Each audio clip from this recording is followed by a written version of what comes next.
okay? All right, get the out of here. I'm going to talk a lot about drills and fundamentals. Watch it, watch it, watch it, watch it. On 93.5 Watch it. and 107.5. Boom, baby. The Fan. Kevin, you're going with the deluxe two-step there. You got the Notre Dame shirt. You got the Tiger Woods hat. Mm-hmm. Yep. Yep. Yeah. Oh, yeah. You're ready for the pep rally, man. You know, I guess, the wedding ring on, trying to support all my loves right now in my life. But, yeah, we got the British Open this week, Jake. British Open, yes. Appointment television early in the morning. That appointment telly. Absolutely love that. At the home of golf, by the way, St. Andrews. It sounds like Tiger Woods right now is taking his shots at the Saudi Golf League as he has his press conference this week. So excited about the British Open. Taking his shot meaning his knock at or his attempt at? Correct. His knock at the Saudi Golf League. Tiger's usually pretty conservative when it comes to the press conference setting, so a little bit out of character for him. But we'll see the 150th British Open, and that will be played again at St. Andrews starting on Thursday. So we'll get more into that. Am I correct? Later in the week. My golf knowledge, as you know, is very limited. But it's always been my understanding, and I want you to tell me if this is accurate, that when it comes to the British Open, it favors disciplined but long drive golfers because it has higher rough, and so therefore you don't, if you are somebody who is used to, getting a little bit awry on your opening drive, but you're a good chipper, it's going to be tougher there because you have longer and wider roughs than you do in normal courses. I would say for sure on the discipline part, I would say the long drive isn't necessarily premium. Tiger won one of his British Opens without hitting a driver all week long. I think, honestly, the premium of accuracy means more. You got to avoid the bunkers out there, and the ball just rolls and rolls and rolls. That's the big thing about links golf over there is the ball is played on the ground a whole lot more than here, where it's played in the air a little bit more, if that makes sense. Okay, that's fair. Did you do anything fun last night? We started Ozarks. Oh, you've never seen that? Which I know is you're a big fan of that, correct? It's I'm going to be a real nitpicker here. I'm fairly certain on this. This is a common mistake. I will allow Mark Dykton to correct me if I'm the one that's wrong here. I believe it's Ozark, singularly. Oh, is it? Yeah. Drop the S. Gotcha. Here's the thing with Ozark. I have seen it, yes. It is, the show was completed after how many seasons? Is it 4 or 5? I think 4, and it was broken up into 2 parts. Okay. 2 episodes in for us. Whatever the final season is, and this will give away nothing, Kevin, don't worry, but whatever the final season is, I've watched like 2 episodes of it, and it's just kind of been on the shelf for me because I kind of got oversaturated with it. Like after a while, it was just kind of the twists and turns. After a while, I was like, okay. I get that vibe just 2 episodes in. Here is the one thing about it that drove me insane, and this I will ruin it for you. Oh, jeez. Thanks. Can I walk outside? Earmuffs. When I worked in television, the first thing, if you ever work with a television camera operator, the first thing that you see them do, or if you are doing a live shot or a stand-up, they say, hey, can you hold up a piece of paper? And you hold it up, and they use that as what's called a white balance. Sure. And if you don't white balance properly, you get a blue hue or a blue tint on the film. I know that it's intentional, but Ozark, for the first entire season, is shot in a dark blue, non-white balanced film. And it drove me insane. You're really getting into the nitty-gritty here. But here's the thing. Now that I mentioned it to you, it's kind of like if somebody says, like, do you hear a humming noise? Yeah, I'm going to change the brightness on my television tonight. I'm telling you. But it is a good show. You will enjoy it. It is definitely, there are great characters, great character development. It's very well written. Jason Bateman is clearly excellent at what he does. Several people in it are. It's very good. And this is kind of the time of year, right? Like for sure. Summer League. Totally, the Pacers right. Tonight, they'll play at 9. We'll get another episode or 2 in before that. You know what show I binge watched from a network standpoint? One Sunday, I don't know, in the wintertime, it happened to be on, and I watched it. No, I was on a flight, and it was like one of the few shows available, and so I watched it. You're going to laugh when I say this, because I've watched Ozark, I've watched The Wire, which is the greatest TV show ever made. I've watched Breaking Bad. I've watched Dead to Me. I've actually, the Kaminsky Method is fantastic. I highly recommend that. But I actually ended up watching like basically every episode of Naked and Afraid. Oh, wow. That? Yeah, that seems a bit desperate. Well, I mean, you're naked and you're afraid. Yeah, you'd be desperate. Have you watched it, Mark? No, never watched Naked and Afraid. Now, you said this was a winter Sunday? You know what? Now that I think about it, I was coming back. I don't remember where I was flying from, but, you know, it has like the TV things, you know, like the limited TV options, and that was one of the it was on the direct TV on the plane. And so I watched it, and it was fascinating to me because it does make you wonder, like, I mean, for those that are unfamiliar with the show, it just takes two strangers, and you have to live for 21 days in different, you know, some of them are in a rainforest, some of them are in like the Sahara in Africa, some of them are in the wilderness, but you are naked, but you have to live and just survive off the land. And the number one thing that does people in is not the hunger, it's not the temperature, it's insects. Yeah. People wake up in the morning and they're covered in like mosquito bites and they're just like, I can't do this, man. I got to get out of here. It's pretty fascinating, actually, to see like the way people come up with shelter and whatever else. We'll see, you know, how long we hang in there with Ozark, but I'll be curious to hear kind of your updates on it because it's a good show for sure. It's definitely a good show. Certainly some twists and turns early on. Have you watched Breaking Bad? Not just parts. Okay. See, I thought Breaking Bad. Obviously, Breaking Bad is outstanding, right? Mm-hmm. But I watched Breaking Bad directly after watching The Wire, which is unfair to Breaking Bad because The Wire is a masterpiece. Breaking Bad was really, really good. But here's the thing. Unlike The Wire, Breaking Bad had a few wasted episodes. And in addition to that, I thought Breaking Bad went one season too long, like a half a season too long. I mean, you kind of were like, okay, let's go here. You know what I mean? I mean, I don't want to give it away for anybody that hasn't watched it, but just, you know, by the time he's living like in some cold wilderness, you're like, okay, man. Better Call Saul is finishing up its series. There's 6 episodes left. First of the last 6. That's the prequel to Breaking Bad, yes. Of course. Oh, that show's great. That might be the best spinoff ever. Better Call Saul, yeah. Is it better than Breaking Bad? I don't know if it's better, but it's right up there. Like it's really close. Sports-wise, speaking of good shows, we hope we have one lined up today. Still talking about the Pacers and Colts, both topical. Listen, Kevin, it appears as though this Deandre Ayton thing, you know, this was like when I was a kid and we would buy Jiffy Pop. And you put it on the oven, and you just sat there, and you're waiting, and you're waiting, and you're waiting, and like, when is the popcorn going to start popping? And oh Lord, here we go. And I don't know, you know, there are a lot of moving parts with this DeAndre Ayton situation, and I will be honest, I don't think that DeAndre Ayton is a max contract player. I just don't. However, what he represents may be worth max contract type money in terms of the fluidity that he creates for the Pacers roster and elsewhere, quite frankly. But whoever would have guessed that this summer that DeAndre Ayton would be one of the key cogs in the free agency wheel and the multi-trade NBA, not free agency, but the NBA trade wheel, so to speak. Jake, I think if we laid out pros and cons in the Pacers pursuing DeAndre Ayton, undoubtedly the biggest pro would be what he would provide Tyrese Haliburton. Yes. Those two in a pick and roll, Ayton's ability to finish at the rim. It's interesting because Ayton's strengths are a lot different than Myles Turner's strengths. They are two very different players for being centers in the NBA. And I think that's kind of a question you have internally for the Pacers right now is, you know, are we trying to cater everything towards Tyrese Haliburton, this ascending star? Do we believe he can be a perennial all-star?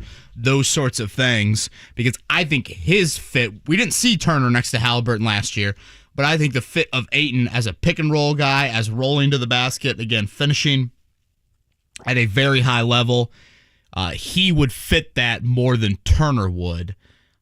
You know, I had a good friend of mine text me yesterday, and it was just a group text with a couple buddies, and one of them was disagreeing, you know, kind of echoing something that I said yesterday about just you don't pay centers that money.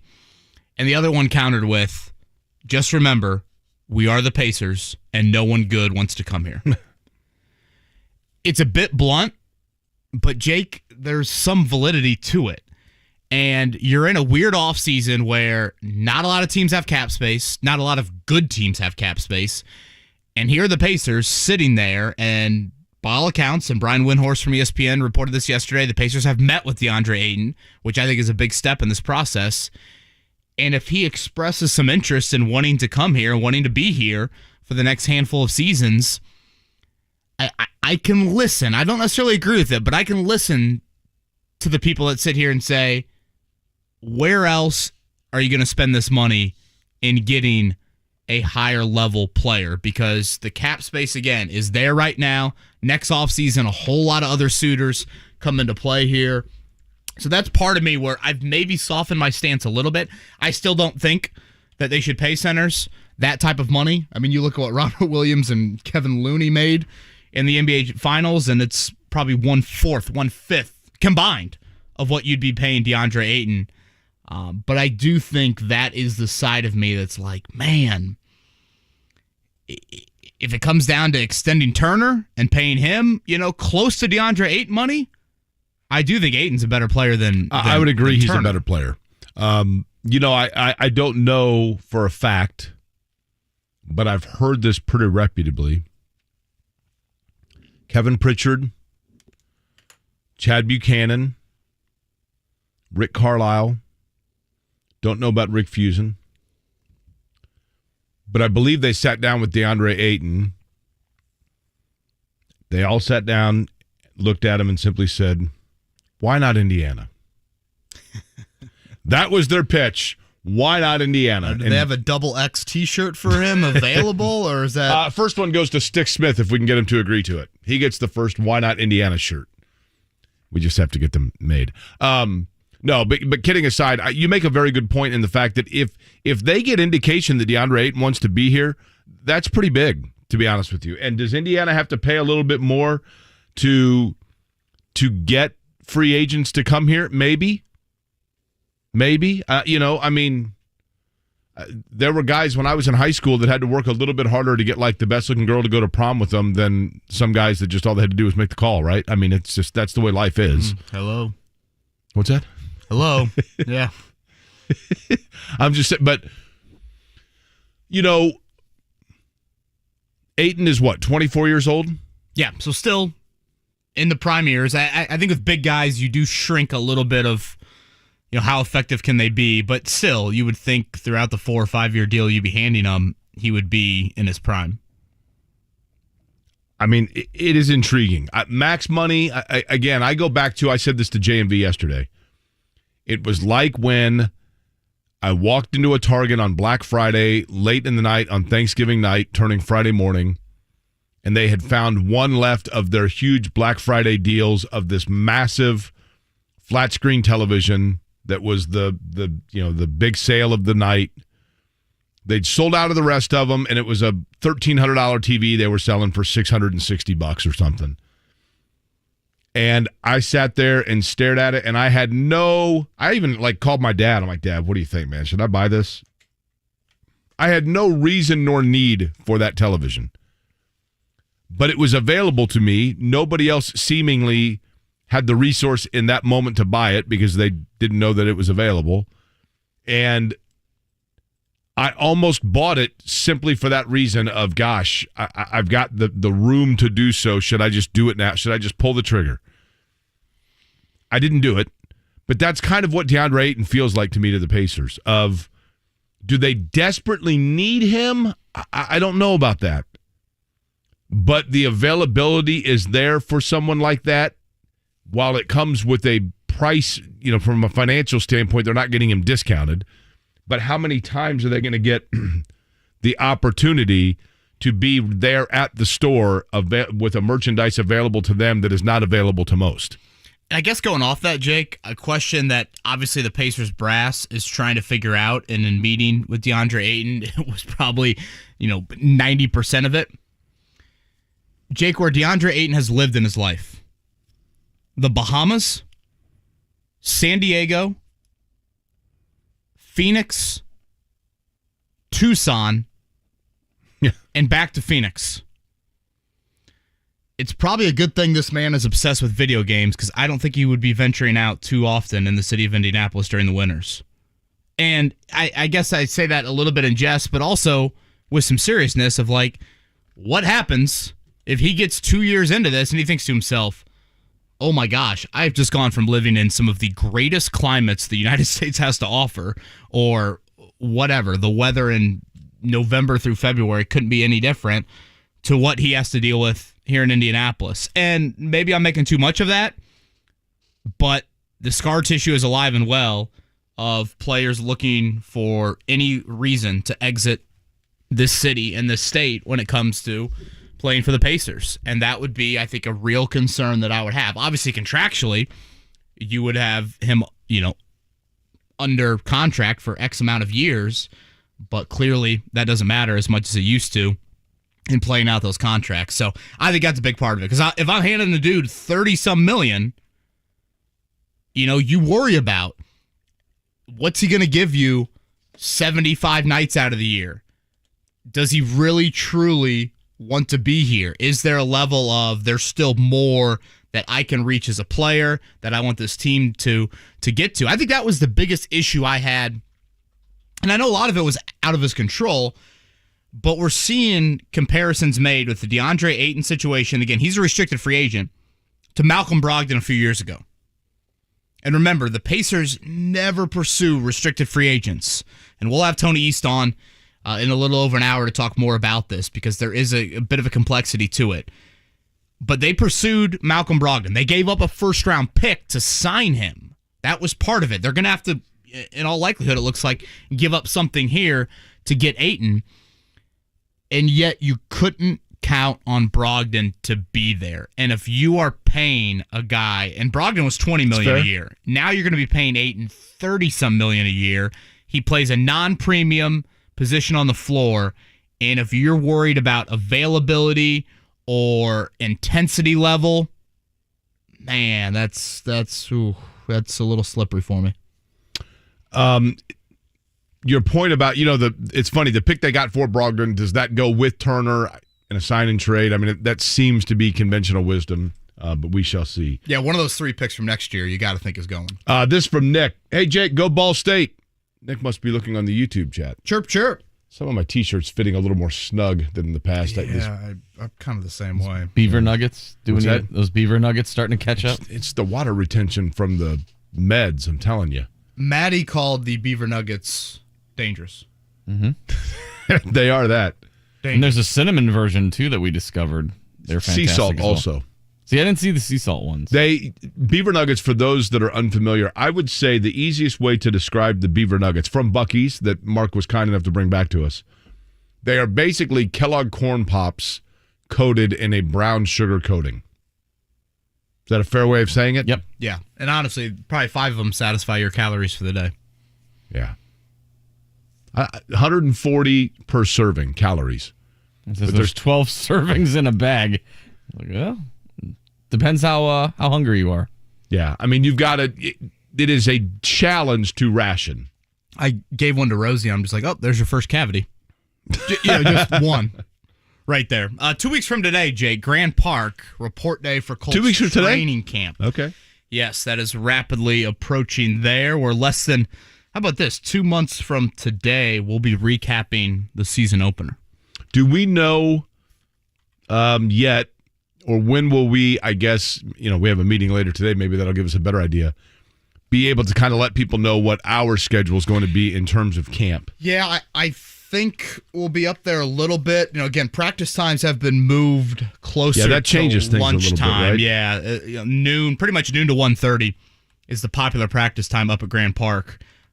So I don't think we're going to be up there as much as we were last year, which, a little bit disappointing because I do enjoy being out there. But I think we will be out there for a couple of practices. So we'll do the show up there on a couple of days, and we'll let people know, and then stick around. And, of course, we'll be up there for a lot of the practices anyway, right? I thought about this. Yeah, we definitely will be. And we're going to have Stephen Holder on at 8 o'clock. By the way, Stephen Holder switching jobs. We'll talk more with Stephen about that. Still in the Colts beat, but switching employers.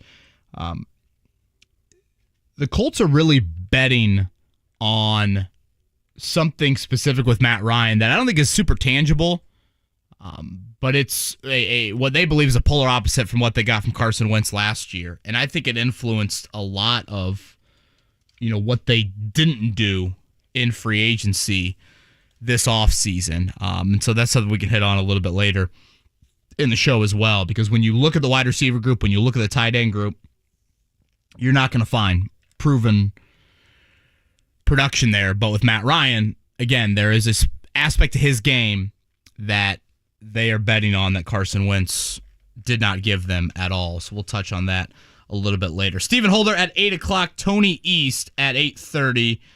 Interesting clip from Malcolm Brogdon yesterday. He was on the Adrian Wojnarowski podcast. We'll play that for you as well. I actually think the Brogdon trade can be very win-win for both parties. Yeah, that's fair. And we'll see tonight. It sounds like there is potential, Jake, for Aaron Nesmith, who I would say is probably the most coveted player the Pacers got back in that trade. He's the most intriguing, probably. Yeah, right? that's a better way to put it. It sounds like he could make his Pacers debut tonight in Summer League. Again, it's a 9 o'clock game with the Detroit Pistons, so we'll hit on that as well. It's another steamy day in Indianapolis. Good Tuesday morning to you. Thanks for tuning in to Kevin and Query. Kevin Bowen, Mark Dykton, Jake Query, 93.5, 107.5, The Fan. School is in session. Seth Greenberg! Do you like Andrew Nebhart at all? Yes, I think he's a perfect second unit guy. Yeah. He's getting in offense. He's got good size. He's very, very good in ball screens. When you talk to Mark Hughes, it's the best ball screen guard they've ever had. My brother coached in the Canadian national team. I absolutely loved him as a person. That was coming out of his Florida year. I think that's a really good selection there, a guy that's going to be in the league. Dan Dockage, weekdays noon to 3 on 93.5 and 107.5. The Fan. You need a lawn care pro and a pest control pro. You can have both in one guy. You. DoMyOwn.com will help you get there with pro products, pro knowledge, and pro support. DoMyOwn.com for the pro in you. Sometimes an injury or death happens due to someone else's mistake. Find justice with the injury attorneys at Parr Ritchie at 317-269-2509. PARRinjury.com. At Eskenazi Health, our patients are treated with compassion and skill. That's why Eskenazi Health is looking for professionals who share our mission and are dedicated to serving the community. As an employee of Indiana's top hospital for social responsibility and community health investment, you'll enjoy excellent benefits, competitive pay, and unwavering leadership support. Learn more about Eskenazi Health Careers online at eskenazihealth.edu/careers.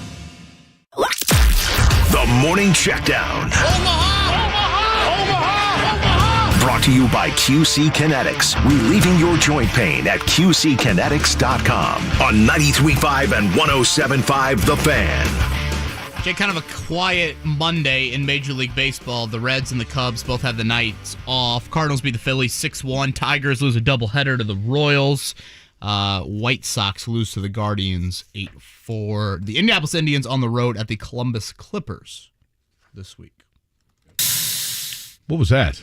Turn the speaker off. Thank you. IndyCar racing. Colton Herta, by the way, Toronto this weekend, but Colton Herta over in Portugal at International Autodrome. Actually, it's Autodromo Internacional. Oh. Day 2 of a 3-day test with McLaren in Formula One. If you are curious whether or not this is the only driver to have tested for Formula One with McLaren, it is not. Pato O'Ward, of course, who drives for Arrow McLaren SP in IndyCar, previously tested in Abu Dhabi. There was no actual report in terms of speeds, I don't think, for Herta. If they were, I missed them. But so there's some smoke here with this? Well, there's no doubt that Pato O'Ward was not happy when Pato O'Ward and Colton Herta have been rivals since they came up, not literally, I mean, but on-track rivals.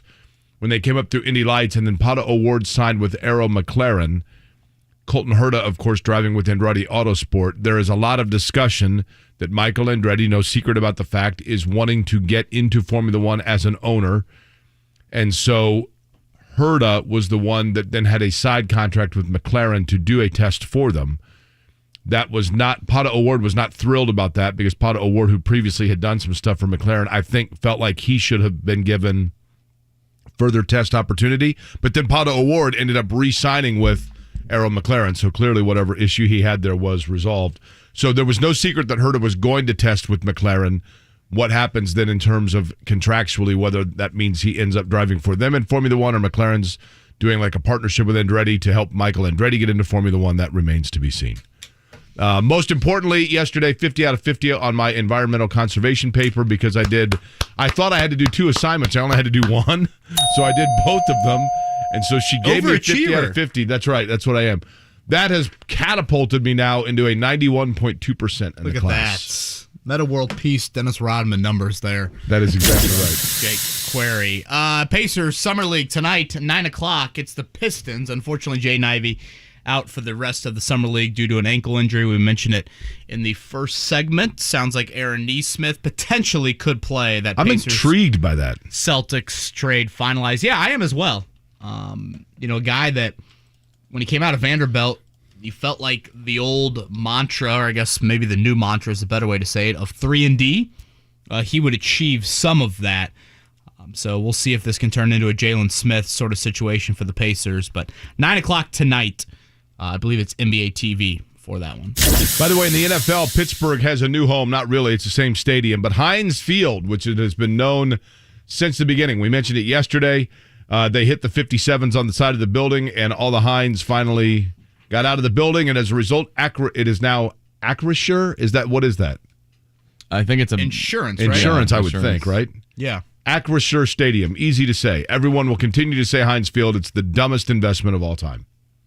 But that's the reality of it. By the way, if you folks, you just heard me mention, I should throw this in, that it is true I'm taking college classes right now to finish my degree at Indiana. I enjoy doing it, actually, doing the online thing, because you just kind of do it on your own schedule. Nextleveljobs.org is the website that has all of the tools for you if you're thinking about either going back to school to finish a degree, or if you are thinking about getting certification to improve your status at work, or just simply getting another employment certification or opportunity. Next Level Jobs is your resource for tuition assistance and all kinds of programs through the state of Indiana for the Indiana Commission for Higher Education. The pros and cons of Deandre Ayton in a Pacers uniform. We'll get into that next. Want to hear your guys' thoughts as well. At KBowen1070 on Twitter, at Jake Query, 317-239-1070. We'll do that next here on a Tuesday. Join me today. It's me, it's Mike Chappell, and others as we discuss all the goings-on with the Colts, the Pacers, and the local sports scene. Join me noon to 3 today. Bowling, bowling, bowling, keep them balls a-rolling. Bowling, bowling, bowling, Royal Pin. It's time to sign up for a league at any of the Royal Pin locations. They have leagues for beginners who just want to have fun, and competitive leagues for longtime bowlers. All bowlers are welcome. Don't have a team? Don't worry. They'll match you up with a team. It's easy. Just sign up for a league at royalpin.com or stop into one of the centers. Plus, download the Open Lane app and become a rewards member. League bowlers get games for just $1.75 throughout the week, so don't wait to join. Set 'em up, knock 'em down, send them flying, spinning round. For more information, call 465-8484 or visit royalpin.com. Royal Pin, bowling, bowling, Royal Pin, bowling. Hey, JMV, I'll never forget the first time someone pointed out the bald spot on the back of my head. That's why I went to We Grow Hair Indy. Here's Darren Andrews to tell you more. For over 20 years, we've been restoring hair for men and women with every type of hair loss and every ethnicity. No matter the reason for your hair loss, we're here to help. And our friend Rajiv Ram, two-time Olympian and tennis professional, can attest to this. I wanted more hair, and they have the best technology there is for it. We Grow Hair Indy cared about me and did exactly what they said they would. The results have been amazing. I had the multi-unit hair grafting procedure, and I loved that they could fill in my thinning hair on top of my head. People tell me all the time how great my hair looks, and yours can too. Call now for a free evaluation and grow your hair back. Call 888-724-5129, 888-724-5129, or WeGrowHairIndy.com, the gold standard in hair restoration. Helzberg Diamonds presents The Guy Who Got It Right. Tim needed an engagement ring. He did research, listened to hints from his fiance's friends. She wants a lab-grown, oval cut, and white gold with a halo. And he went to Helzberg Diamonds.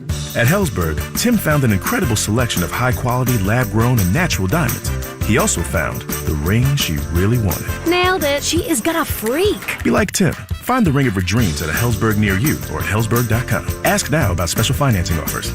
Hey, it's JMV. Ray's Trash Services, the largest independent recycling and waste solutions provider in the Indianapolis area, and right now, they're looking for great people to join the team. Ray's is a family-operated business and has been providing Central Indiana with industry-leading recycling and waste disposal solutions since 1965. They focus a lot on the culture to make it a great place to work. Go to raystrash.com to see the career opportunities waiting for you. That's raystrash.com today. Ray's, your recycling and waste solutions partner.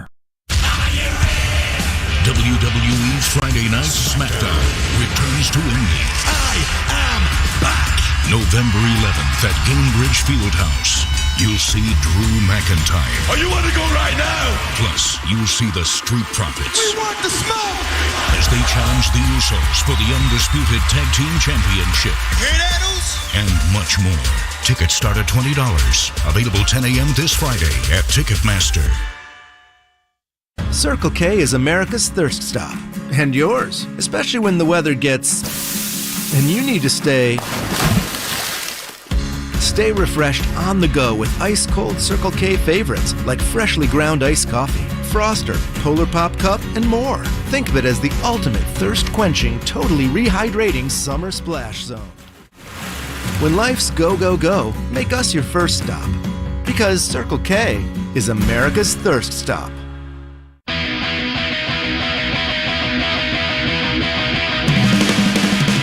Listening to Kevin and Query on 93.5 and 107.5. The Fan. We are halfway through the 7 o'clock hour. My name is Jake Query. Kevin Bowen here as well. Mark Dykton flying the Millennium Falcon. Is it Millennial Falcon or Millennium Falcon? It's Star Wars guys mad at us this early in the morning. Yeah, this is tough. Phone lines are going to light up. Yeah, I know. Star Wars people are rather passionate about it. I've learned that over the years. Are we approaching, is it Comic-Con season? Yeah. I think that's probably right. Yeah. No, Gen Con. Gen Con? Gen Con, I feel like it's like a Comic-Con. late July. Yeah. Sort that's of probably right. They're going to come back with a vengeance because it's been off the last couple of years because of COVID. So yeah. the nerds will be out in full force. Excuse me? The nerds will be out in full force. I used to... What That's is that? them doing lightsaber battles. That was Now, a let me tell you great something. lightsaber impression. I used to say Hall the same H, thing. here we come. Listen, I've said the same thing for years, and then we'll get into the Pacers talk here. But when it comes to Gen Con, and I've said this before, we've had this discussion on this show, so I'm repeating, I realize. I used to completely shake my head and become incredulously frustrated and borderline angry at like guys that I saw that were dressed like Boba Fett walking around trying to pick up Princess Leia's at Steak and Shake on the Circle, right? Or off the Circle. And I thought it was so weird, and I'm like, get a life and take a shower. And then I realized I can say that all I want until I go to a Colts game and see 45,000 guys walking around in Lee Jeans, Reebok shoes, and a Peyton Manning jersey that they haven't fit in 35 years. I guess a Peyton Manning jersey wouldn't be 35 years, but you get my point. So you do you. Yeah. If that's your thing and dressing up like your favorite TV show or movie character is what you dig, that's totally cool. I go to Clemson football games and I have a pair of orange Oakleys that I wear. I wouldn't wear them anywhere other than at a Clemson football game, and guess what? That makes me as big a dork as the guy that wants to dress like Han Solo. So you do you. Do you do like the Guy Orange Fieri Oakleys are afterwards? hard to find, probably. They are, yeah. Do you do the Guy Fieri where you put it on the back of your head too? That's a power move right I do, there. yeah. It's a big golfer move. My as point well. being you this, put them though, on to walk, and then you put them on the back of your hat. If to hit you your are not shot. harming anybody else with your individual expression of what it is that entertains you in your off hours, then you do you. Hey, have passion, have love. That's right. Enjoy life. Have at. Life with Deandre Ayton, is that going to be a thing for the Pacers? Pros and cons, Jake. It's interesting. I think him and Turner are very different players. Very different. Turner is a guy that's stretching the floor from the three-point line. He's a guy that's protecting the rim at a really high level, whereas Ayton, I think, is a much more polished scorer. I think he's a much more fluid athlete. I think back to the Rick Carlisle comments around the draft when the Pacers took Benedict Mathurin. At one point last season, the Pacers were last in the league in dunks. Deandre Ayton would be able to create a few more easy baskets for you. He's certainly a better rebounder than Turner. Again, probably doesn't protect the rim like Turner does, but a much better rebounder. So it's interesting to me and just how different they are considering they do play the same position. Here's the thing about DeAndre Ayton. With Malcolm Brogdon, there was a lot of question about his availability. Ayton is a rookie, played in 71 games, started 70 of them. Year 2, gets popped for a PED violation, available for 38 games, started 32. And that was a big PED, right? Like 25 games, something like that? Yeah, it was a big one. Year 3, played in and started in all games that he appeared, 69 games out of 82. And then a year ago, 58. One of those years is a COVID year, right? So he played in even more of those games. I guess you're right, yeah. So from that standpoint, I don't, there's not He's been much healthier than Turner. Correct. There haven't been major red flags in that regard. He obviously, he is a good field goal percentage guy, but a lot of that is based on where he is. Obviously, he's a low post player. He is different than Turner. You're right. He's kind of, to be honest with you, this is what's fascinating about DeAndre Ayton. For years, we have discussed in this market when talking about the Pacers, Turner or Sabonis or both. Turner or Sabonis or both. Can you play both Turner and Sabonis? Well, they've shipped off Sabonis, and they may be shipping off Turner, and what they're getting is Turner and Sabonis. He doesn't have the range of a Turner, but he does have probably somewhat of the rim protection of a Myles Turner, but he has the low, and he has the mid-range game of a Turner and the low post ability of a Sabonis. So he's kind of a hybrid of the two, in my opinion. He's 24 years old and, a former number 1 overall pick. There are a lot of things about him that you like. The only thing about him that I wouldn't like, I admittedly, the PED thing is a little bit of a red flag to me just because it's like, wait a minute, like, is that a sign of carelessness? But I don't know anything about him as a person. When I worked at a different radio show, we had DeAndre Ayton on when I was on Radio Row. He was coming out of Arizona. He was anticipated to be the number 1 overall pick in the draft.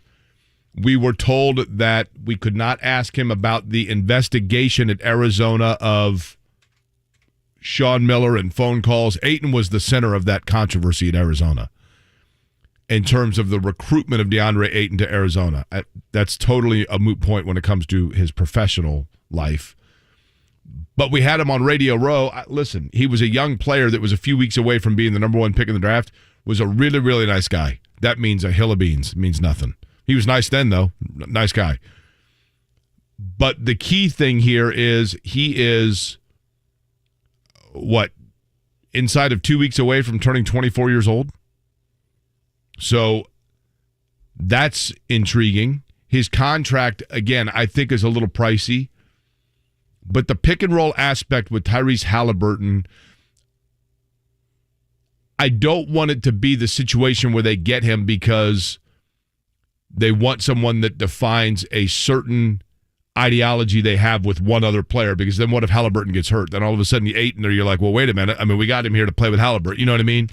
So that would be my only thing. But overall, in the long run, his age intrigues me, Kevin. That's the big thing. And again, he would align with the timeline. I think that's something we've talked about. When you look at how old Halliburton is, Mathurin, Duarte, etc., you'd have a lot of these guys still in their early, not even really mid-20s yet. The contract situation that you bring up and what you'd be paying Ayton, I think is interesting to look at. And I'm kind of crunching some numbers on the fly here, but Turner, $18 million here in the final year of his contract. So if you were to extend Myles Turner, which it doesn't sound like Myles Turner is very open to that. Let's say you extend him. Now you're paying $25 million a year. You'd be giving Ayton just north of $30 million And we'll have Tony East confirm some of these numbers when he joins us here in less than an hour. So basically what you're saying is you are paying Ayton about, let's just throw out $7 to $8 million more per season. He's younger. I think he's better than Turner. I don't think there's really much debate. I don't, skill set wise, you'd probably want more of Turner's skills than Ayton's skills. I just think in today's NBA, again, stretching the floor, rim protection at a higher level. But I think Ayton just does his stuff better than Turner does his stuff. If that makes sense. But I guess when I look at all of that, Jake, and think, all right, DeAndre Ayton worth $7 or $8 million more, I come back to where I've stood on this argument for the past several weeks now, and this probably dates back, honestly, to the playoffs.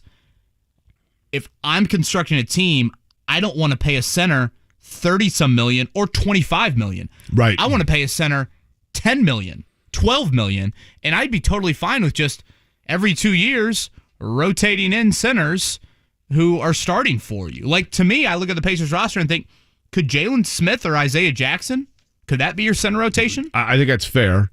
I think Ayton does, listen, Myles Turner probably does, if you were to rank, like, say, 5 categories in the NBA, Turner probably doesn't do anything above an 8, but he doesn't do anything below a 6. Ayton might have a 9 or a 10 in there, but a couple of other areas that he dips down. You know what I mean? Turner might be a little slightly more diverse. Let me ask you this. Give me a few. We'll go with this. Mark Dykton. Give me a couple of big cities in the United States with NFL and NBA franchises. Los Angeles, L.A. Okay, give me another. Give me New York. 3. New York. Okay. Dallas. Okay, Dallas. So we'll begin with Dallas. The Cowboys' best players who? Dak Prescott. Okay. And the Mavericks' best players who? Luka. Okay. There's going to be a point to my thing here. The New York Knicks, their best players who? Jalen Brunson. Okay. And we'll go with Giants. The Giants' best players who? Saquon Barkley. Okay. I wouldn't say Daniel Jones if that's what you're getting at. Okay. L.A. will go with the Rams. Rams' best players who? Cooper Kupp. Ooh, I'd go with Aaron Donald. Aaron Donald would like to have a word. And the Lakers' best players who? Or the Clippers, either one. LeBron. Okay. So, all of those teams, their best player, a quarterback and a point guard for one of them, a point guard and who do we say for New York? Running back, slot guy, or a swing forward and a wide receiver / defensive lineman. Is Indianapolis the only city, if this happens, where their 2 best players on the 2 franchises are a right guard and a center? It seems to mirror one another. Like, sure, having your best player in your big ticket item, I should say your big ticket item. Having your big ticket item be a 5 is wonderful in 1985, right? That would be a concern. I don't, from a basketball standpoint, question that DeAndre Ayton can be a really nice fit for Indiana. I question whether or not, and I get it. Sometimes in any workplace, you have some people that make disparagingly more than, in comparison, I should say, far more than others, and the disparity is great between 2 employees. And you say, well, how is that guy making more than that guy? Why is this woman making less than that guy? A lot of times it's just timing of when their contract was up and where the company was and et cetera, right? Would the sign and trade versus just signing him outright influence things for you? Like, are you heavily against the sign and trade, but just signing him outright, simply, here's the offer sheet, yes. Phoenix doesn't match, excellent you question. Get him, and then potentially you're trading Turner for another asset. Would that all of a sudden change your line of thinking? Well, I'm not totally opposed to him either way, but I would like to avoid having to match Phoenix's max offer. So if they can get him, I thought at one point I had heard that they were possibly going to throw him, like $20 million a year. I can't imagine. I think that's way low, but it's well north of that. Yeah, but I'm saying but if he were to sign a max deal with Phoenix and then you're matching that, I would rather spend that max money elsewhere. And again, this comes back to the earlier point I was making about Brogdon, Jake, where my probably bitterness with Brogdon comes into play. It's the fact that not only did you pay him $20 million a year to pretty much wear street clothes, you also gave up a first-round pick. So it just adds to the sourness of what you got out of him. And with Ayton, again, it's paying him north of $30 million plus. You got to see what you'd be giving up for him as well. I'm going to play a little devil's advocate here with Malcolm Brogdon. And I will be a Malcolm Brogdon apologist to an extent, Kevin. I understand that people became frustrated with Malcolm Brogdon's inability to stay healthy and be on the floor.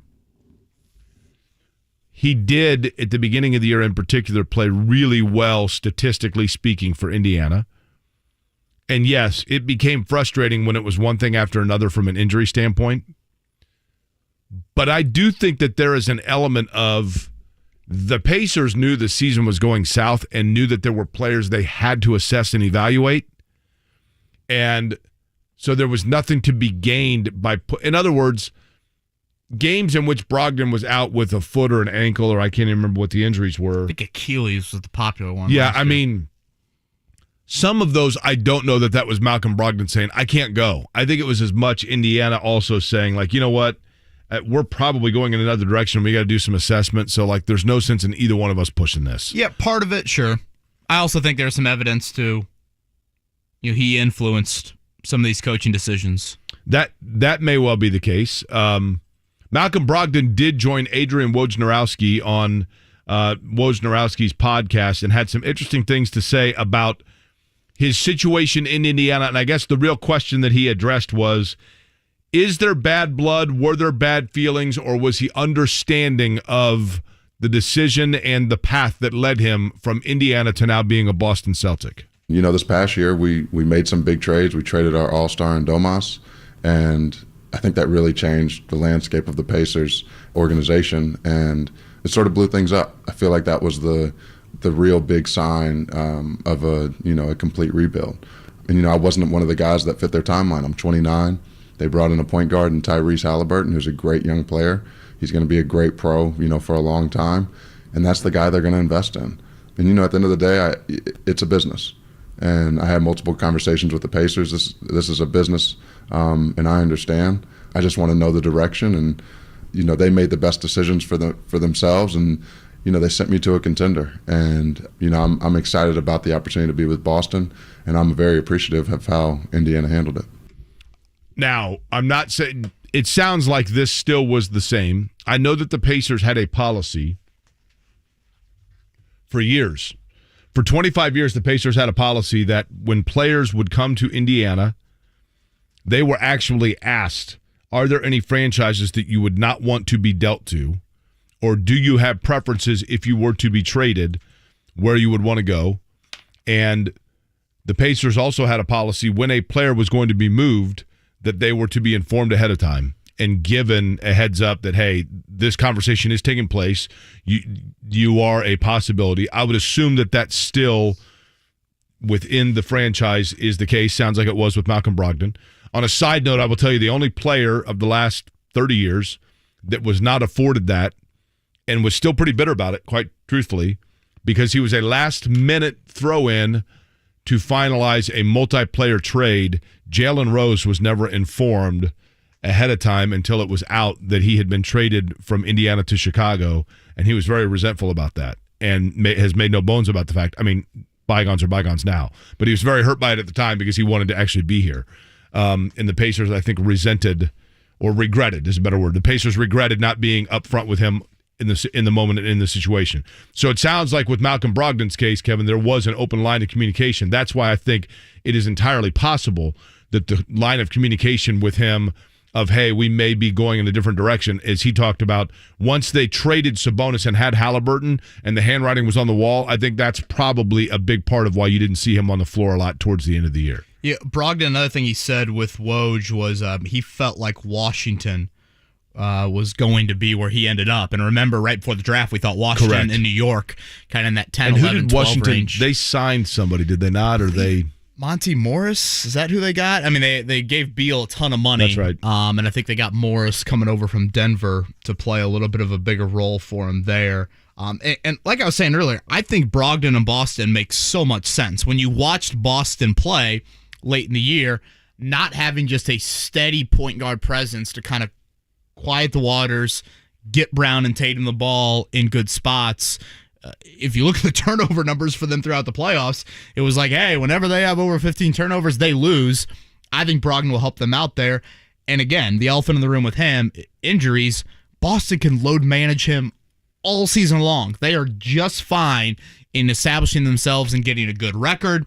They aren't going to need to play him 35 minutes a night and have him dominate the ball like Indiana needed him to do. So I think all of those things favor Brogdon as well. Let's head to the phone lines. Pacers Steve wanted to give his thoughts on Deandre Ayton. Pacers Steve, if I remember correctly, you are a fan of Ayton. Is that right? Well, I am, but I want to address your point of whether or not it's worth paying a center that kind of money. Let's look at this strategically in terms of what Turner's worth, what you want back, what his plans are in the future. There's 30 teams in this league, and no matter what anybody feels about Turner here, I have the opinion that at the end of his contract year here, he is confident in himself, and good for that, and somebody's going to pony up Ayton-level money for him, whether it's us or the team he is going to be playing for 1 year from now. Everybody knows in the final year of a contract, you either extend or you plan on trading. Turner has only played 58 games a year on average for the last 5 years, so he's missing a third of every season due to injury or illness. If we accept the fact that he's going to get Ayton money in a year from somebody, and if you don't think any center is worth Ayton money, what are you going to do with him if you do not keep him for Ayton money? If you think the centers aren't worth that, because you have your two guards established, Duarte and Halliburton. You theoretically have your wing and forward at Jalen Smith, who's been promised a job by Carlisle, and Mathurin, who I think has all-star potential. So if you're not extending Turner and you're going to trade him on a sign and trade or whatever to get value now, because next year you lose him for nothing. If you're not trading him for a starter, who I guess would have to be a center, what are you trading him for? Steve, I'll tell you what, Steve. I think do something eventually. I don't disagree with anything you're saying. However, and let me put this bug in your ear, and you tell me if you agree. I think everything you said is accurate, but I don't know that Duarte's your starting two. I think of Duarte as a Swiss Army knife, Kyle Anderson off the bench guy that can fill you in and give you quality minutes at a couple different positions. But if you are going into the NBA with Chris Duarte as your starting two guard, I don't think you're very good. And that's the area where I could. If you're on a rebuild, I guess my point is, Turner's got to be extended or traded. And if you're trading him, what are you trading him for? Do you want draft picks? Right. Do you want another center? Do you want a guard? Fair. What I'm saying is, what are we doing here? We need to do something. That's my point. And my point to you, I mean, I'm in agreement with you, but my point is that I think personally that money that would be created or the pick or whatever it may be that you would get back from a Turner, ideally, the one piece where I think personally Indiana could still use a major upgrade is starting two guard. Now, maybe they feel that could be Benedict Mathurin, and then they go out with a three. I think Mathurin's your three, but don't you think the 1, 2, and 3 in some combination is Halliburton, Mathurin, Duarte, and Nesmith? For now, yes, but Duarte is the one that I think should and can be upgraded. I think Duarte's a wonderful player. I don't think Chris Duarte is a starting two guard on a championship level team. I'm not saying the Pacers are champions. I'm saying if that's where they are designing to go, conference final, deep playoff run, I think that's the one area. I think he is a wonderful player as, again, a Swiss Army. Chris Duarte, to me, would be the most valuable multi-purpose sixth man in the league. But as a two guard, I think you're lacking a little bit if he's your starter. To Steve's point about Turner, I remember saying this back kind of, I guess, right around the draft. I feel like we are going to have this question all season long. Maybe it was when Chad Buchanan joined us, Jake, and it sounded like, okay, at the time, Turner is going to be here. We're going to have this debate about Turner all season long. If he starts to play well, he's just going to walk. And so I think Steve makes a really good point, and it's like you almost have to move him or extend him. And again, on the extension part, I don't think Turner wants to sign the extension. So I look at it and think to myself, all right, internally, you've got to decide, is Isaiah Jackson a starting 5? You've said Jalen Smith is a starting 4. If you think Isaiah Jackson is a starting 5 in this league, I think under that premise, you are moving Turner by the deadline, and now all of a sudden you're moving forward with Isaiah Jackson as your starting 5, which brings some questions, but that would be the route. And then under that scenario, you're not paying a center this massive amount of money. You're potentially adding another draft pick for next season, and that allows you to continue to, go with this rebuild and keep those timelines aligned. Because extending Turner brings more questions than it would be giving Ayton the type of contract you'd be giving Ayton, just from an injury standpoint, probably more than anything. Listen, it's going to be fascinating over there. I mean, here's a question. Are we going to know an answer to this by, say, Friday? That becomes the million-dollar question, Yeah, right? you feel like you're going to get some finality to it. We'll see. We'll see. All right, Stephen Holder is going to join us here in a few minutes. Again, Tony East at 8:30, so we'll get more into this Pacers discussion. We'll talk with Stephen Holder about his job change next and Colts training camp report day 2 weeks from today. We'll do that here. 93.5, 107.5, The Fan. Dan Dockage lays some knowledge. USC and UCLA are headed to the Big Ten. I like it. Look, I know we all long for the days of Bob Knight against Gene Cady, and there were 10 teams in the Big Ten and all that. I know we do, and that's great. We should, but it's not happening. Those days, long gone. I got to tell you, I'm all in on it. It ain't stopping. It's just starting. Dan Dockage, weekdays noon to 3 on 93.5 and 107.5. The Fan. You need a lawn care pro and a pest control pro. You can have both in one guy. You. DoMyOwn.com will help you get there with pro products, pro knowledge, and pro support. DoMyOwn.com for the pro in you. Stay summer travel road ready at your Central Indiana CarX locations. AC inspection $19.99, lifetime brake pads $109.99 per axle. It's CarX online for the location nearest you, CarX.com. NASCAR and IndyCar action return for Brickyard Weekend at the Indianapolis Motor Speedway. Saturday, July 30th, catch a doubleheader featuring the NTT IndyCar Series Gallagher Grand Prix, followed by the NASCAR Xfinity Series Pennzoil 150. Then Sunday, the 31st, the NASCAR Cup Series Verizon 200 at the Brickyard. Experience the roar and power of NASCAR and the speed and precision of IndyCar in one exciting family-friendly race weekend. Kids 15 and under get in free. Get your tickets now at ims.com. Hey, JMV, we all want the best for our kids, and being sure that they have a reliable source of financial information is a top way to help them gain independence as adults. Farm Credit Union's Young Leaders Council is a fun way to teach students financial basics to help them succeed in college and beyond. Our Young Leaders Council is for high school and college students looking to connect with each other and with an expert source for financial education. Learn more today and sign up right now. That's forumcu.com. Again, forumcu.com today. If you suffer from joint pain, from arthritis, or an injury, you know the traditional treatment pattern: pain meds, steroids, and then surgery. But there is a better way right here in Indianapolis from the local medical professionals at QC Kinetics. They are the nation's leader in regenerative medicine, and they have offices in Eagle Creek and Greenwood that can give you lasting relief using your body's own healing power. Listen, steroid shots are toxic to your joints, pain meds are addictive, and nobody wants to go under the knife. It's 2022. Those old ways are out, and the new ways are here in Indy. Regenerative medicine that can restore and repair damaged joint tissue using natural biologics. We're talking no drugs, no downtime, and no surgery. So call QC Kinetics today and get a free consultation. That is 463-235-7160, and you can get back moving like you want to. So again, QC Kinetics, 463-235-7160. Locations in Eagle Creek and Greenwood. I'm Tom Shane. Growing up in a family of jewelers, I remember looking at gemstones alongside my father. I learned to appreciate their unique beauty and developed an eye for evaluating diamonds, rubies, and sapphires. To this day, I'm still examining gemstones. Throughout the year, I traveled to Bangkok, the gemstone capital of the world, to hand-select only the most beautiful rubies and 16 colors of sapphires for Shane Company. When I'm there, I never select stones on a cloudy day. Only with natural sunlight can I accurately evaluate the color and the stone's brilliance.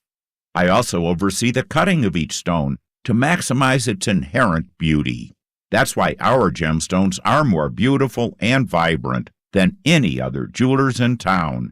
Come in to find one that's perfect for you. Now you have a friend in the jewelry business. Shane Company and ShaneCo.com. Hi, I'm Ryan Kelly with thehomeloanexpert.com. The housing market has started to cool and mortgage interest rates have come down. Now is the perfect time to get into the home of your dreams. If you've been thinking about buying a home, let's talk. We can answer all of your questions and get you pre-approved the day you call in. And with our 10-day closing guarantee, your offer is sure to stand out. Learn more and get pre-approved today at thehomeloanexpert.com. Home of the 10-day closing guarantee. The Home Loan Expert LLC, NMLS number 1326241. 93.5 and 107.5. The Fan. WIBC HD2 W298BB. WIBC HD3 W228CX. Indianapolis.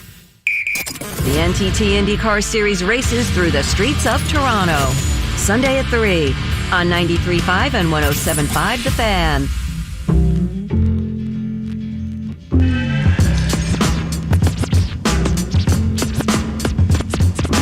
You're listening to Kevin and Query on 93.5 and 107.5 The Fan. 2 weeks from today, it will be report day at Grand Park as the Colts begin their training camp. Less than 2 months away from the season opener down in Houston this season as the Colts try to win their first season opener since 2013. And a man who will be there but will be writing for a different publication is our next guest. Stephen Holder is on the Payless Liquors hotline. And, honestly, Stephen, I saw yesterday's news and thought to myself, the fact that I don't have to sit next to Mike Wells anymore, boy, that just rose up the prayer list for Kevin Bowen. Very close to the top. I mean, when you get your prayers answered like that, I mean, it means you're living right, Amen. And it's going to be, it's going to be terrible with it, not being so just, boisterously loud in the media room anymore, right? And of course, me trying to work and Wells being like, well, at ESPN, I only need to write when the quarterback talks. But I know that now you, being under the ESPN umbrella, you will give much more of a concerted effort when it comes to those topics. For those that missed the news yesterday, no longer with The Athletic, over to ESPN as Mike Wells becomes a full-time professor at IU. Why the change, and what will the differences be outside of ESPN.com on the byline?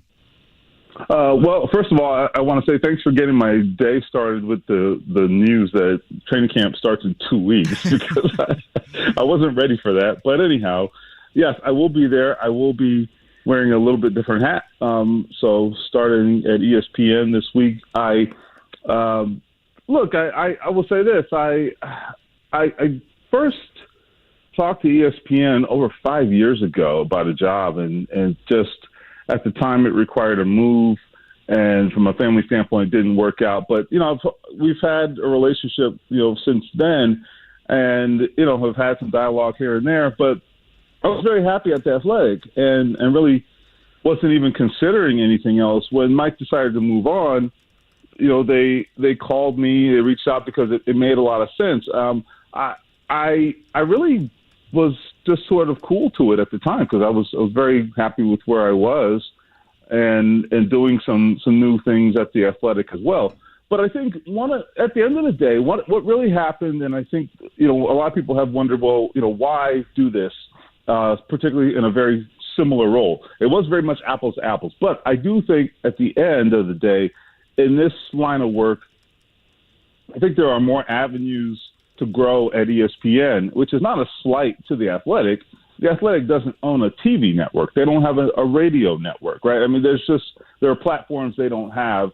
There are more ways you can grow at ESPN versus The Athletic, but you're giving up some things. The Athletic is a really unique platform, and I'm going to miss it. So it was a really, really, really tough decision, and I was just blessed that the two places that are really great outlets, wanted to have me. So I feel lucky.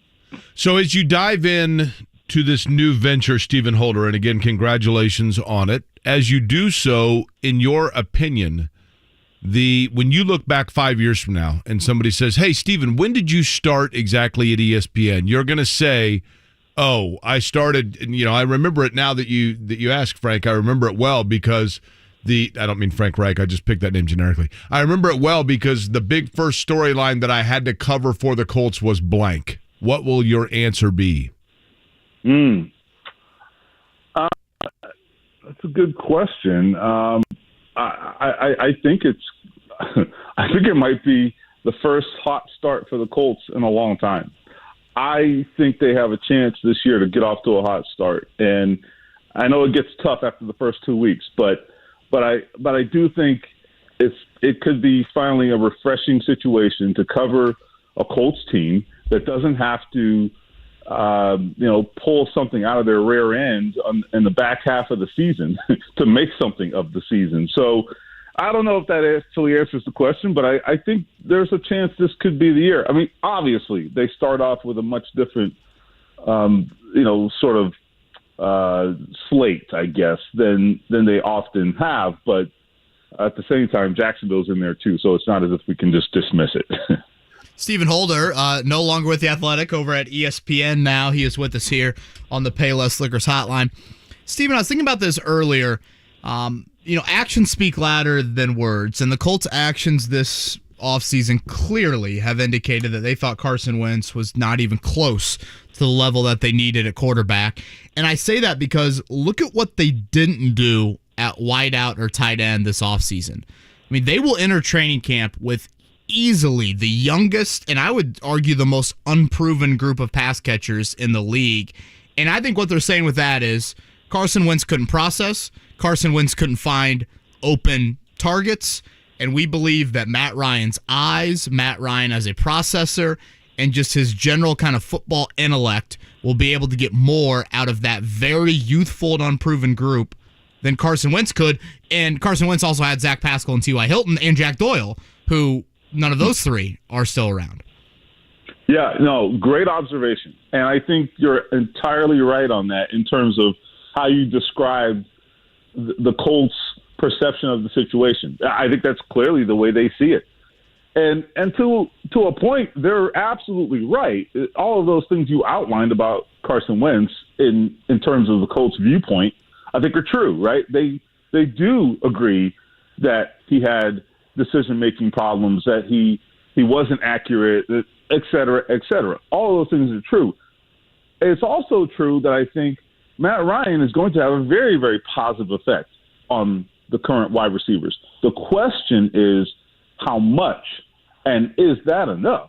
And that's what we don't know. So I think that's where they are exposed, if you will. I don't know if that's the right word, but that's where they're taking a little bit of a leap. They are, I presume, it looks like at least, they are hoping that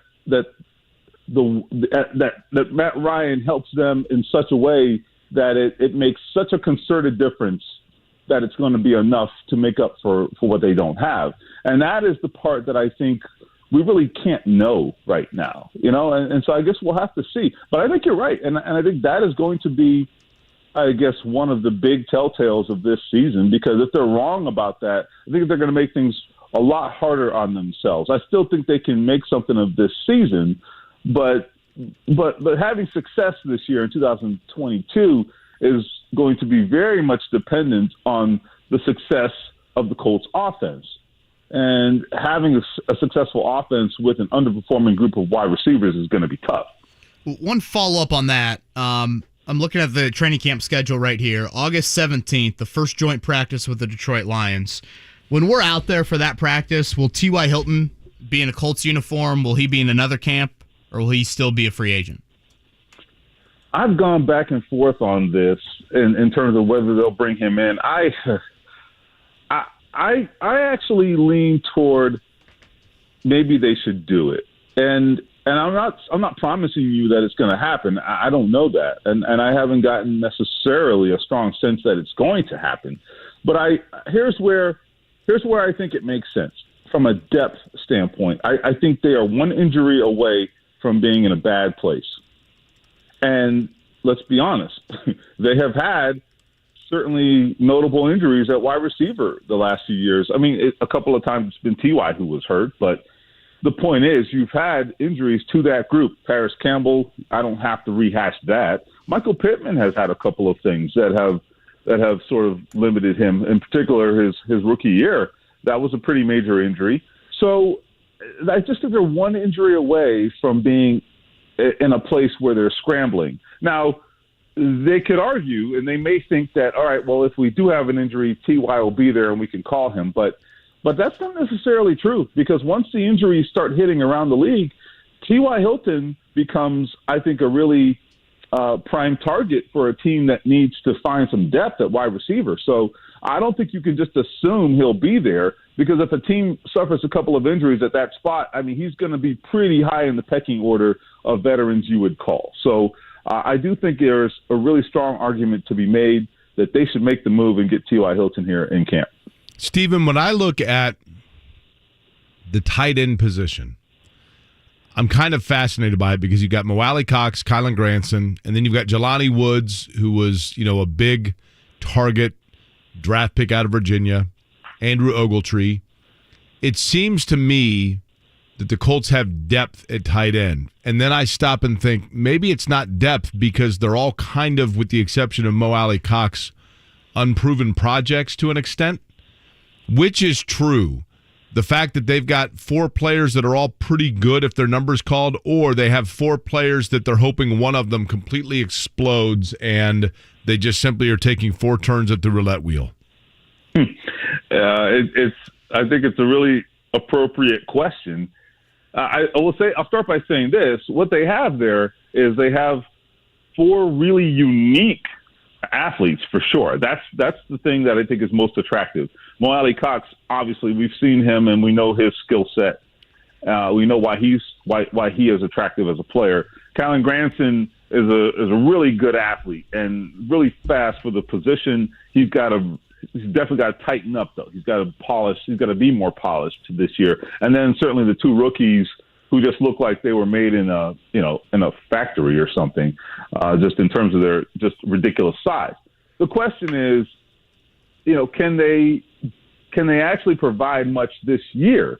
And they are unproven. There's no question about it. And listen, Mo Alley-Cox is certainly proven, but he's going to have more on his plate this year. His role is going to change too. So everybody on some level is unproven in their own way. Mo Alley-Cox is unproven in this particular role that he is going to perform. I think he's going to be fine, but he's certainly going to take on a Jack Doyle role this year for the first time on a very permanent basis. That's going to be different. And then the other 3 guys you mentioned, they are unproven because they just haven't really done it much yet. So that's a lot of ifs and maybes and we hopes for one position. And it's also, by the way, a position that is really, really critical in this offense. They have such a vital role in the playbook for Frank Reich that you got to have production at that spot, just because they are such a driver, a big driver of the success of this offense. I think they're going to be fine. I think they're really good at coaching that position and getting a lot out of that position. But there is no question there are a lot of questions at tight end, and they have to answer them. And Stephen Holder is with us, making the move from The Athletic to ESPN. That became, I guess, official yesterday. I think ESPN PR sent out a press release about it yesterday. He's with us here on the Payless Liquors Hotline. Stephen, annually, kind of mid-July, as we get closer to camp, I do an article on kind of the Colts that have the most to prove this coming season. It can be a player, it can be a coach, it can be a GM. If I were to throw that at you, the person with the Colts that has the most to prove entering this 2022 season, who'd you go with? I think there's a couple guys. I mean, we actually just mentioned one, and I think this is maybe not the first guy that comes to people's minds, but Kylan Granson is kind of a guy they talked up a lot last year, and I didn't see a whole lot of backing up the talk. And really, he's the one tight end they have who has that chance to, sort of fulfill that Eric Ebron type of role. And, say what you want about Eric Ebron. I mean, he was definitely a huge part of their success in 2018. There's no question about it. And they've lacked that the last couple of years, that really versatile tight end who can really be stretched out as a wide receiver. I think when you have that, it really does add a dimension to your offense. And they have that profile in Kylen Granson. But do they have a reliable receiver in Kylen Granson? I don't know. He's got a problem with drops. And we saw it again in OTAs. We saw some unforgivable drops. Yep, agreed. I'm sorry. I can't overlook him. And he's got to go out there and he's got to prove it. He doesn't have to play 70 snaps a game, but he's got to give him about, I think sort of a 50% snap rate is kind of where they've been with that particular player in that role. And they're looking for matchups. And he's going to have a chance. He's got to exploit those matchups, and he's got to make the catch reliably to really be the player they hope he can be. Steven, I've got an NFL question for you, actually a two-part NFL question. The first is, at The Athletic, your role of covering the Colts grew into being also a national NFL writer. Does that hold true for your new position at ESPN, or do you go back to being esoterically Colts? No, so that is something that I was very adamant about, that I didn't want to go backwards. And so to ESPN's credit, because had this not been the case, I would have been less interested. To their credit, they said, well, you can do that here. This is a place. Look, ESPN is a huge operation, and the good thing about it is they do cover the entire league, obviously. So they said, look, we actually want our reporters to think bigger and to think beyond the team that they cover, and so they're very much anticipating that I'm going to have a role doing that, and we're actually already talking about some stories that will allow me to do that. So, yeah, I was very grateful for that they are open to that and that they are encouraging it. So I plan to carry on. I plan to conduct myself very much the same way I did at The Athletic. Okay, so then my second part of that is an NFL question, and that is this. Would the Cleveland Browns still have Baker Mayfield on their roster and not have gone out to get Deshaun Watson had they never been introduced to or known Johnny Manziel? Or did the Johnny Manziel PTSD of a young, immature, brash guy burn them so bad that the second they saw that in Baker Mayfield, they wanted no part of that growth? I never made the link there, but it's interesting. It's an interesting question. Here's what I think. I think that enough time has passed, and it's not just time, really. It's the people who are involved now. The people involved now in leading the team are completely different than the people leading the team at the time of Johnny Manziel. Now, the fan base remembers clearly, right? And I'm sure they remind those people leading the team probably quite often. And so I'm not saying they're not sensitive to it or perceptive to that history. They probably are. I think you have to be if you're going to lead a football team. You have to understand the dynamics and the history. But I just think, honestly, I can't prove this, right? And this hasn't been established.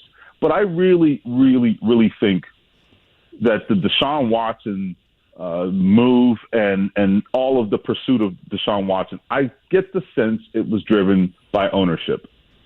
And whether that's ownership being greedy and wanting to hit a home run, because they're just dying for success, which I understand, and that's a good thing on some level.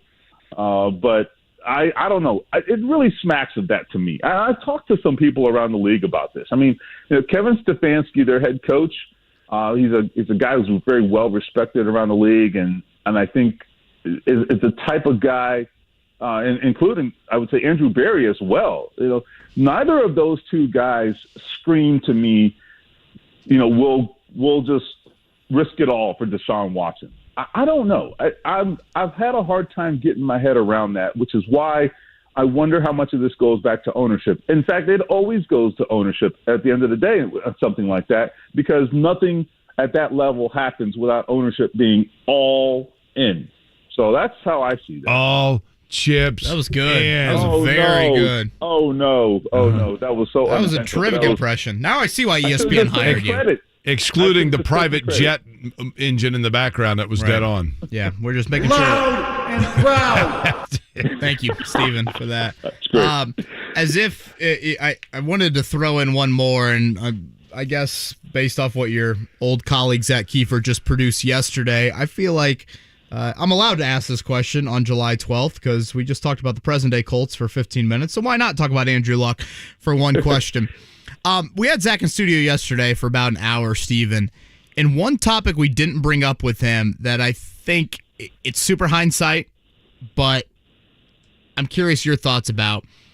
Andrew Luck first suffers that shoulder injury in week 3 of the 2015 season. Plays through it, missed a couple of games, but for the most part plays through it in 2015. And after that season, he elects not to have surgery. He rehabs it instead of having surgery. The Colts give him the big extension that summer.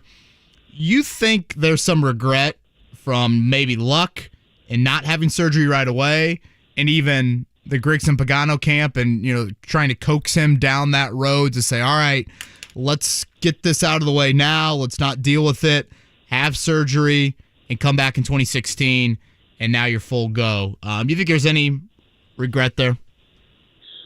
I think there has to be second thoughts. There's no question about it. I mean, Andrew himself must have had second thoughts. I mean, we all know what he went through, and we know about him not being able to throw a football, 2 yards, and just what that reality must have felt like, and just the depths that his emotions got to, after not being able to come back initially.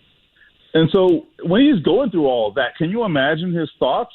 Because listen, I also think that this is something people don't remember and don't understand necessarily.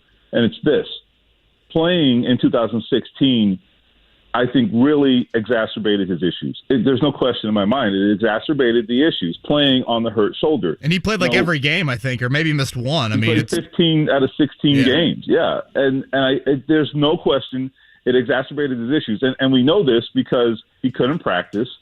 He was constantly getting rehab. And because that was putting extra stress on the shoulder. And it also, if you recall, his throwing motion changed that year. And that's because he had to change it because he couldn't throw the ball normally. So do you think somewhere along the line that had a really negative effect and had long-term effects on him when he came back in 2017 or attempted to come back? Yes, it absolutely did.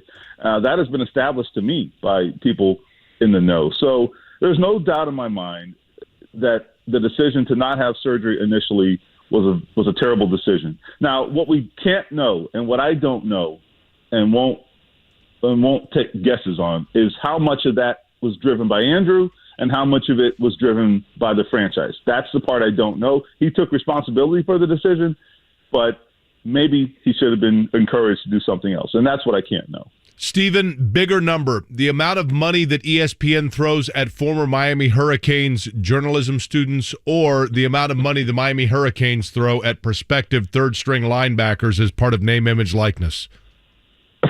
Listen, well, the good news is the name, image, likeness is not their money. So at Miami, it's not the school's money. So I'm all for that pipeline flowing as richly as possible because the 5 stars are coming, baby.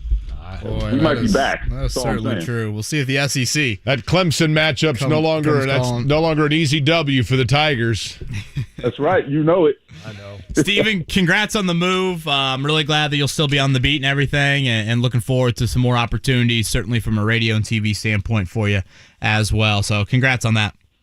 All right, thanks, guys. I'm looking forward to that quiet media room without Mike Wells. Gosh, amen. Amen to that. Steven Holder right there on the Payless Liquors hotline. Tony East going to join us here in about 5 minutes to talk Pacers.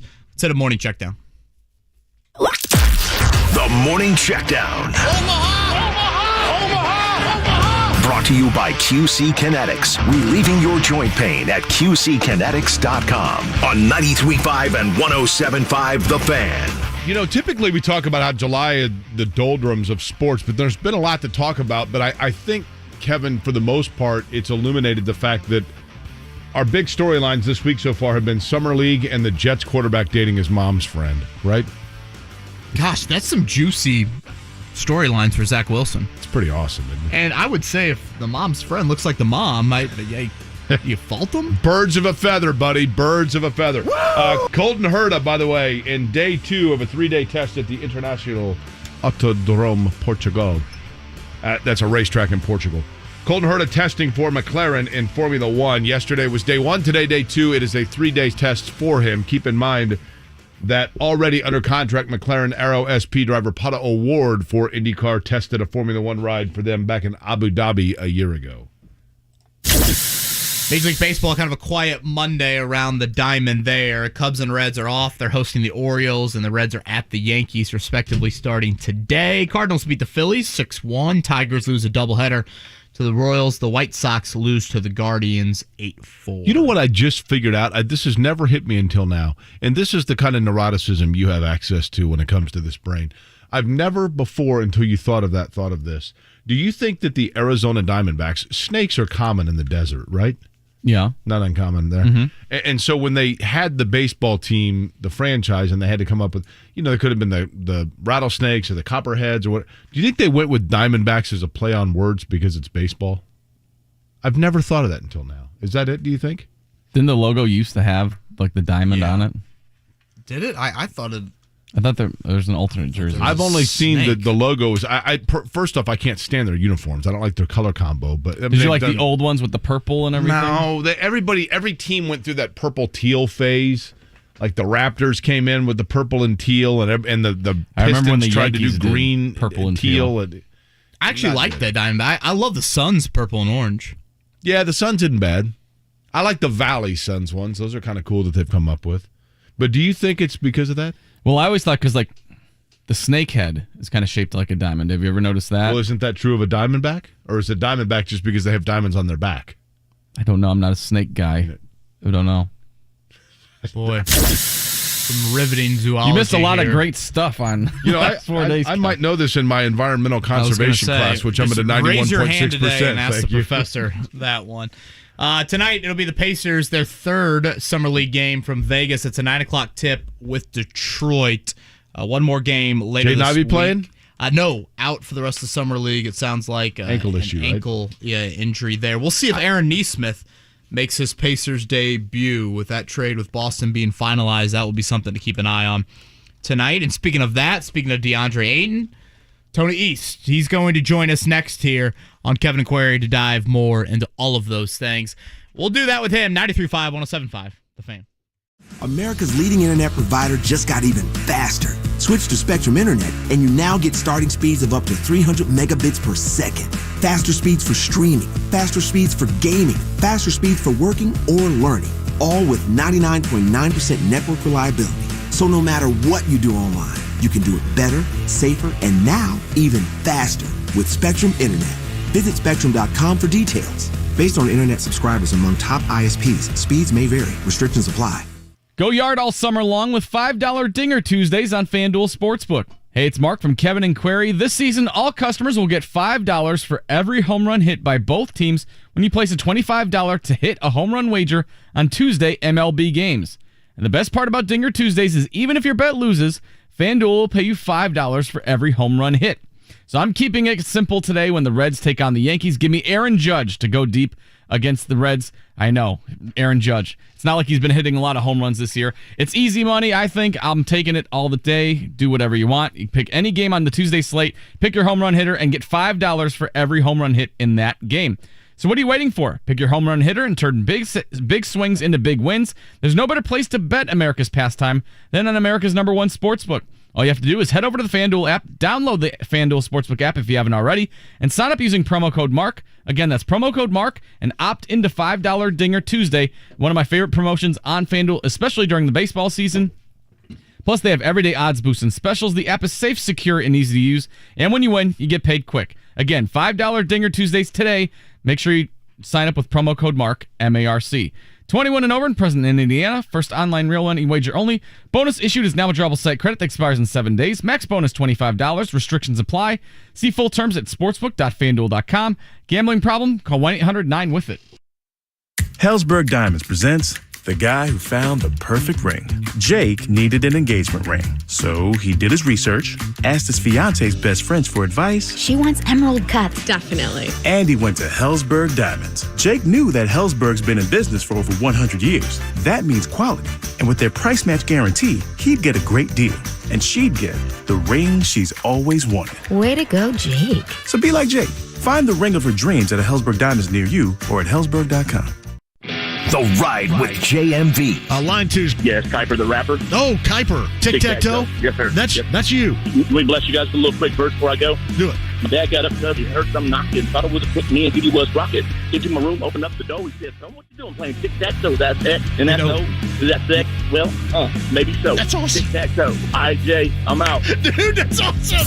The Ride with JMV. Weekdays 3 to 6. On 93.5 and 107.5. The Fan.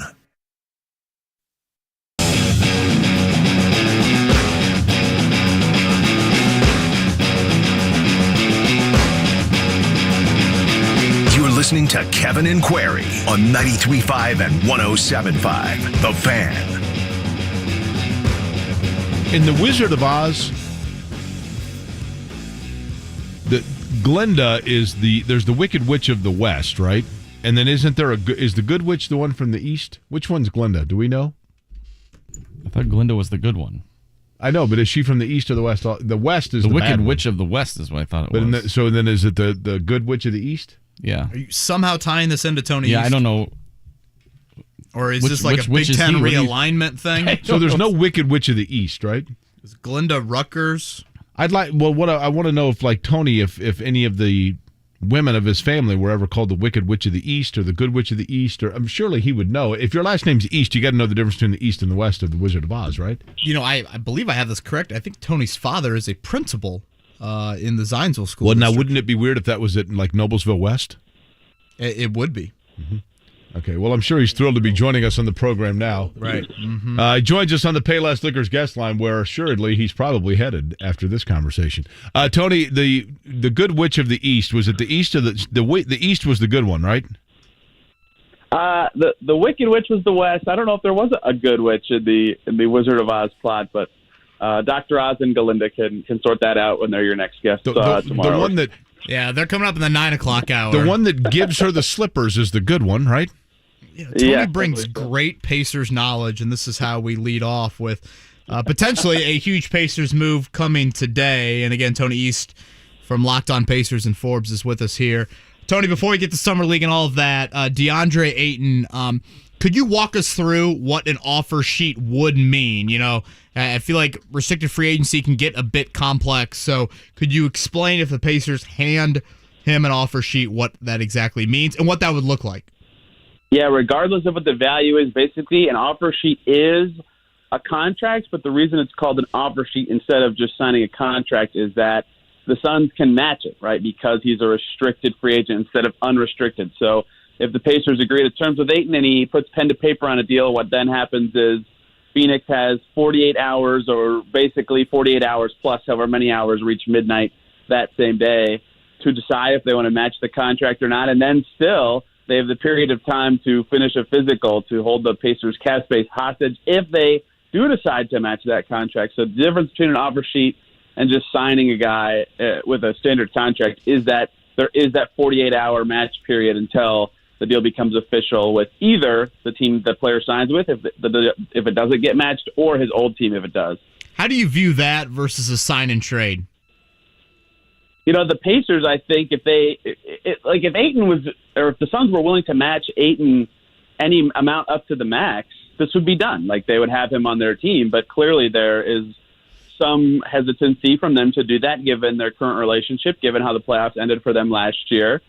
So, you know, if you're the Pacers and you think you can get him just by offering him the contract, that's one wet route to go. They just clear some space, offer him a max deal, and they could get him. But a sign and trade means they don't have to clear some money off of their cap books, and they don't have to deal with the potential for Phoenix just to match it. It's the cleanest way, but it does require them giving up a few more assets, and that's how they got Brogdon a few years ago. If you remember, when he was a restricted free agent, they just traded the Suns a couple draft picks. So there are a couple ways to go about it. They give up less stuff if they sign him to an offer sheet and the Suns don't match, but they run the risk of not getting the guy in that situation. Now, when the Pacers' interest in Deandre Ayton, Tony, in your opinion, what percent of this is the Pacers want DeAndre Ayton come hell or high water, and what percent of it is the Pacers are looking to flip Myles Turner into assets, and this is part of a bigger puzzle piece? I think it's much, much, much more the former than the latter. I mean, Turner's been in trade talks for forever. I mean, basically since 2018.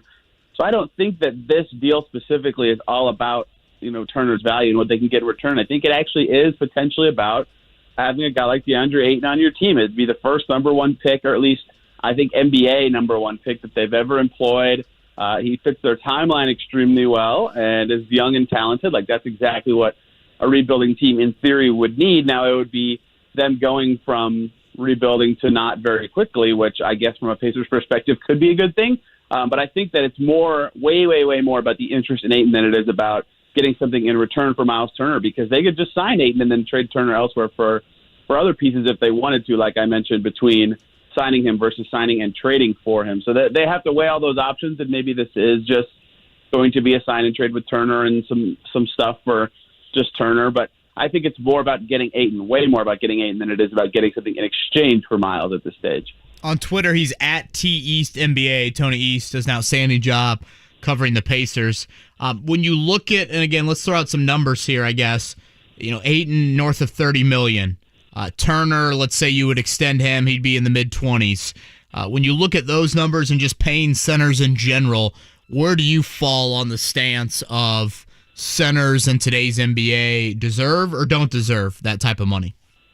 Yeah, this summer, for example, you've seen Mitchell Robinson get about $16-17 million per year with the Knicks, and Yusuf Nurkic got, I think, around $18 million per year, a little under that with Portland. So these high-quality starters are getting, high teens in money, and Myles is a little better than those two guys. So he'd probably be worth something in the low 20s on his next deal, given what the market has been recently. So Ayton at the max is interesting because he was awesome in the postseason for Phoenix 2 years ago, and they went to the finals. And had they won the finals, would have been a key reason why. And that's a very important part of his evaluation. But he's also not really in that upper echelon of centers in the NBA who are getting max money. So sometimes max money is just what a player is worth, and it's only the 25% max. It's not so brutally bad to pay a guy that much money. But you have to question: is Ayton really worth that much? Is he more of a high 20 millions per year kind of player? Those sort of evaluations are tough, but the Pacers can't really quibble over those sort of money things because he's a restricted free agent and they don't have his rights. They just kind of have to pay what it takes if they actually want to get him. Okay, so let me run this past you. Tony East is our guest on the Payless Liquors guest line. When I look at the roster itself, and I know that this is fluid, I mean, I get that. But I look at the point guard, Tyrese Halliburton. Your two is probably right now Duarte. Then you've got, I would put Mathurin at the 3. Your power forward, obviously, is Jalen Smith. Your center is Ayton. Although I think Isaiah Jackson, could easily be your power forward with Jalen Smith. To me, those two could interchange. But nonetheless, those are the only ones that I really look at. I guess Goga as well. To me, the glaring weakness here, Tony, is your starting shooting guard. I love Duarte, but I love Duarte as a Swiss Army knife bench player. You're first guy off the bench that can spot a couple of different positions. And I feel like the 2 is an area that really needs to be addressed if Mathurin is your 3. Am I off base there? I see. To me, Duarte is going to be an elite shooter, and I'm not sure, where he ends up positionally or role-wise really is going to change how I feel like he should play. If he gets really good on the ball, like in his first Summer League game, he was fantastic with the ball. It's Summer League, so it doesn't mean too much, but he improved his handle a little bit, and they were like, yep, you're too good to play, you're done. So I think, to me, his best role is starter bench wherever he comes from. He's just a really high-level shooter. He was already pretty close to that his rookie year with the tough shots he took, and now when he goes more off-ball, now that Mathurin and Halliburton are on the team with him for a full season, I think that he should start at the 3 to me and just run around and be a shooter. I think that'll suit him very well. I think that will fit what the team is very well, considering, they were pretty lacking in the shooting department for the last ever, it feels like, forever, basically. So having a guy like that who can rise up and hit tough shots and catch and shoot at a high level, I think is where he could ultimately slot in. And he's got enough ball skills to get to the basket and score. But to me, I think his best role is, especially if he does slot in as an elite shooter, like I think he could at some point, I think it is just start him and see how he fits as a shooter, but he doesn't necessarily need the ball reps that Halliburton and Mathurin will need as they develop. Again, Tony East is with us, covers Pacers for Forbes and Locked On Pacers. By the way, the Wicked Witch of the East is the one that's killed when the house lands on it, and so the Wicked Witch of the West wants revenge, and it's the Good Witch of the North that gives Dorothy the roadmap and helps her out. Tony, would the Pacers still have to clear up some cap space in order to give Ayton an offer sheet? Like, would they still have to make another move? I know everyone's like, all right, what are the Pacers going to do with Ayton? But are we still one move away from even seeing that be possible? Do I need to put this in Wicked or Wizard of Oz terms, or do I just, there you go. See, there you go. That's what I'm talking about. Tony, remember, we are friends here. So technically, if Ayton would agree to a deal that is less than his max, they could sign him to an offer sheet now. But the question everybody's really asking with thinking about that is a max offer sheet, and the Pacers do not have the cap space for that right now. If that's what it takes to sign Ayton and have the Suns not max, they do not currently have max space. They're about 4.6 or 7 million away. There's a lot of stuff that I have to completely figure out to get that exact number, but about that amount, if they were able to get off of Daniel Tice, who they just got in the Brogdon trade for less salary, then they could clear the money that way. If they were able to trade Goga Batadze for nothing salary-wise in return, they could clear the money that way. There are a lot of ways to do it. They still have some non-guaranteed money down near the back end of their roster, but if a max is required to sign him outright without trading anything away, they do not currently have quite enough space to just do that right now. Okay, and then the follow-up to that is, and we had Chad Buchanan on a few weeks ago and asked him, if he felt like Isaiah Jackson could be a starting 5 in this league. In your opinion, could Isaiah Jackson or Jalen Smith be a starting 5 in this league? Obviously, they said Smith, would be a 4, but maybe do you think Jackson could be at some point? At some point, yes. Right now, definitely not. Nehemiah Queta, no one listening has heard that name. He got bodied the other night in Summer League. Yes, he did. And, I don't think anyone expects Isaiah Jackson to be ready to bang with those guys. Part of his allure is that he's not huge, that he is just athletic and skinny and can jump really high. So he will struggle defending those guys for a while until he gets better at it. So I don't know if he could be a starter at the 5 soon, but at some point I think he could be. I think the 4 is where he will slot better for the next couple of years. Jalen Smith is interesting, right? Because he is more 5 size. He is pretty mobile. Perhaps he could be better at it.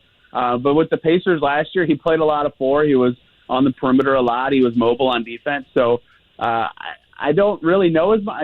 The NBA doesn't require a lot of post defense these days anyway, so perhaps they both could pull it off at their current skill level. I think Smith has a chance to be a 5 at some point if he continues to develop the way he did with the Pacers last year. But it's really hard to say. Both of their skill sets seem certainly more tailored at this moment to being 4s than 5s. I'm telling you, man, I love Jackson, though. Like, he to me... Oh, yeah. It's hard to keep him off the floor, right, Tony? It's like, because he can do what he brings to the table. I think with any basketball team, really any business, anything that you have in life, when you have somebody, what you're looking for is what do they bring to the table that can't be replicated elsewhere? And he's one of those guys, right? He just, the style that he plays, certainly on this roster, I'm talking about Isaiah Jackson, there just isn't anybody else in terms of his ability to seemingly come from nowhere on the wing and finish above the rim. There's nobody else that can do that, right? Yeah, he's awesome. He is such a unique player. And it's funny because, last summer or last fall, whenever training camp was in the altered COVID schedule, all these guys were like, oh, I love watching Isaiah in camp. He can guard 1 through 4. And I'm like, whatever. Okay. They're gassing up their rookie. And then right away when he's playing, he could kind of do that. And so Ronald Norad was telling us a couple weeks ago, the summer league head coach for the Pacers and assistant coach for the team, had to tell us that like him and TJ McConnell have a running joke, or they have to like tell each other every day, like the stuff Isaiah Jackson does is not normal. Like he does it so often in practice. They're just used to seeing him, run like a gazelle and then jump and touch the top of the backboard and then dribble and all this stuff that, they see every day. And they're like, yep, that's Isaiah, but that's not stuff that players can normally do or a combination of traits that's normal to see. So, yeah, he has a very, very unique skill set and one that could make him extremely talented going forward. Whether that's at the 5 full time, probably not for maybe a year or two, but still certainly going to be a very, very good player with his skill set. Okay, lastly, Tony, from me, I'm going to give you 2 names. I want you to tell me which of the 2 has the better chance of being a stick on the roster, or both, for that matter. Terry Taylor and O'Shea Brissett. Oh, O'Shea's better right now, but Terry's got a unique skill set and has grown tremendously in his first year in the league. I think they're both going to stick this year, at least for a little bit. But long term, man, I don't know. I mean, O'Shea's an unrestricted free agent next summer, so I think contractually by default, I would say Terry's going to stick for longer. I think they both stick for a little bit, and I think Terry might have the slightly higher long-term future. What have you liked and not liked about Benedict Mathurin through 2 summer league games? They played him how I thought they would at first, since they have so many NBA guys on their team. They were going to mostly give him off-ball reps. So the big like for me, obviously, is the shot, the 3-point shots there, 40% through 2 summer league games so far. That was something that was really good at Arizona, and they ran NBA-style sets to get him open from beyond the arc as a Wildcat. So to see that, it's summer league, caveats abound. But he has looked good off the ball, wiggling his way to get open, canning those shots, making defenses pay when they overplay him off the 3-point line. That's been really nice. And he's had some nice drives when he does have the ball, but that's what I'm looking forward to seeing in the coming games if they start pulling some of these NBA guys and shutting them down. Does he get a few more on-ball reps to try to create or try to set up his teammates a little more? Because the passing he hasn't had to do very much of. We haven't seen a lot of that. I would like to see more of that in the coming games. And potentially look at Aaron Nesmith tonight, it sounds like. Trade is, that's what James Boyd of the Indy Star said. The trade is now complete since Brogdon has done his physical for Boston. So perhaps Aaron Nesmith plays. It might be a little hard to throw him in after one day, but maybe we see him later in the week still because they have 2 more games after tonight. But it would be great to see, even if it's just on the fly, what he looks like with some of these other young Pacers. Quieter NBA days coming in August, but not right now for the Indiana Pacers. Tony East has you covered again. Locked On Pacers and Forbes. It's at TEastNBA on Twitter. Tony, terrific as always. Thank you, guys. Tony East right there on the Payless Liquors hotline. Jake Cam points out on Twitter, Buddy Hield is still around. He's probably a name that he's been rumored in some trades too, right? We don't really acknowledge. Right. But I would think if you're penciling in a backcourt to start the season, it's got to be Halliburton, Hield, and Mathurin, right? I keep forgetting about Hield. You're right. I don't know why. Trust me, I fall into the same trap. By the way, the good witches were the North and the South, and the South I don't think we ever meet her. The East and the West in the movie were sisters, and the West was PO'd because the East got killed by the house, and then in the books they were all different. We up against it, Mark? Yeah. The Witch of the Pacific Northeast, though, whew, she got it done. Well, that's the Pacific Northeast. Pacific Northeast. Yeah. Pacific Northwest. Sorry.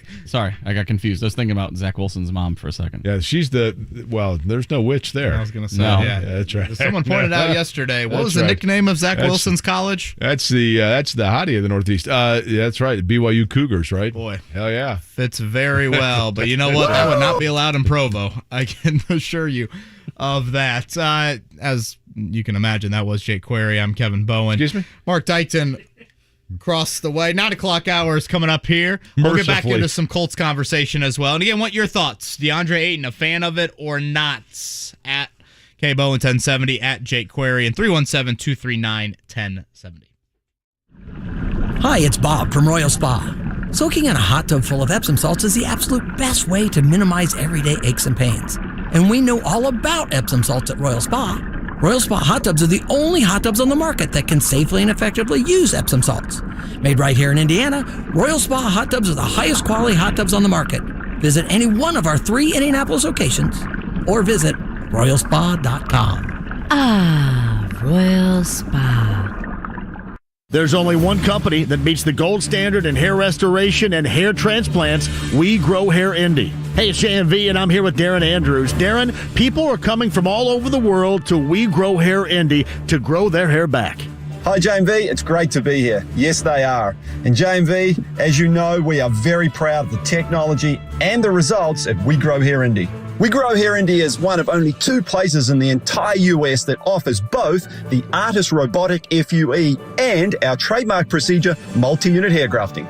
I was tired of my bald spot, which is why I went with multi-unit hair grafting and got more hair in one procedure. Call 888-724-5129 for a free evaluation. That's 888-724-5129, 888-724-5129, and grow your hair back. The one company that has the best technology and results. WeGrowHairIndy.com, the gold standard in hair restoration. Sip and save at Circle K with our great new drink subscription. Join Sip and Save today and enjoy 1 drink a day every day for just $5.99 a month. Enjoy your favorite Circle K ice cold fountain drink, Froster, or freshly ground coffee every day. That's 30 drinks a month for only $5.99. So sip and save at Circle K. Sign up in store or at CircleK.com. Circle K, take it easy.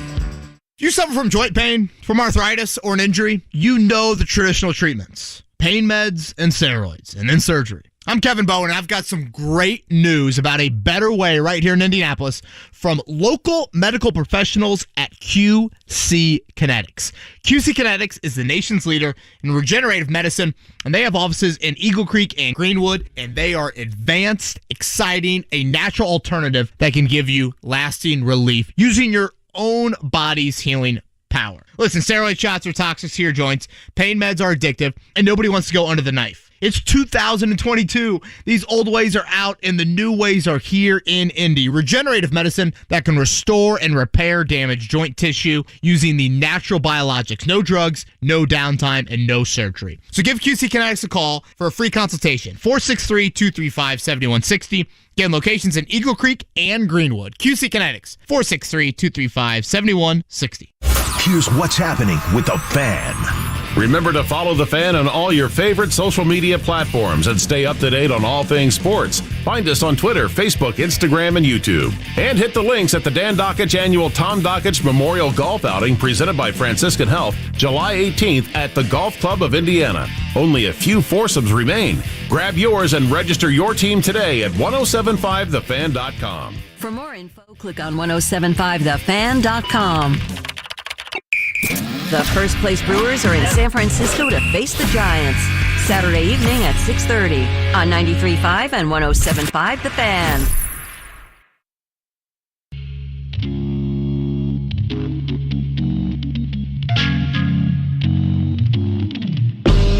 You're listening to Kevin and Query on 93.5 and 107.5 The Fan. If you're just joining the program, where have you been?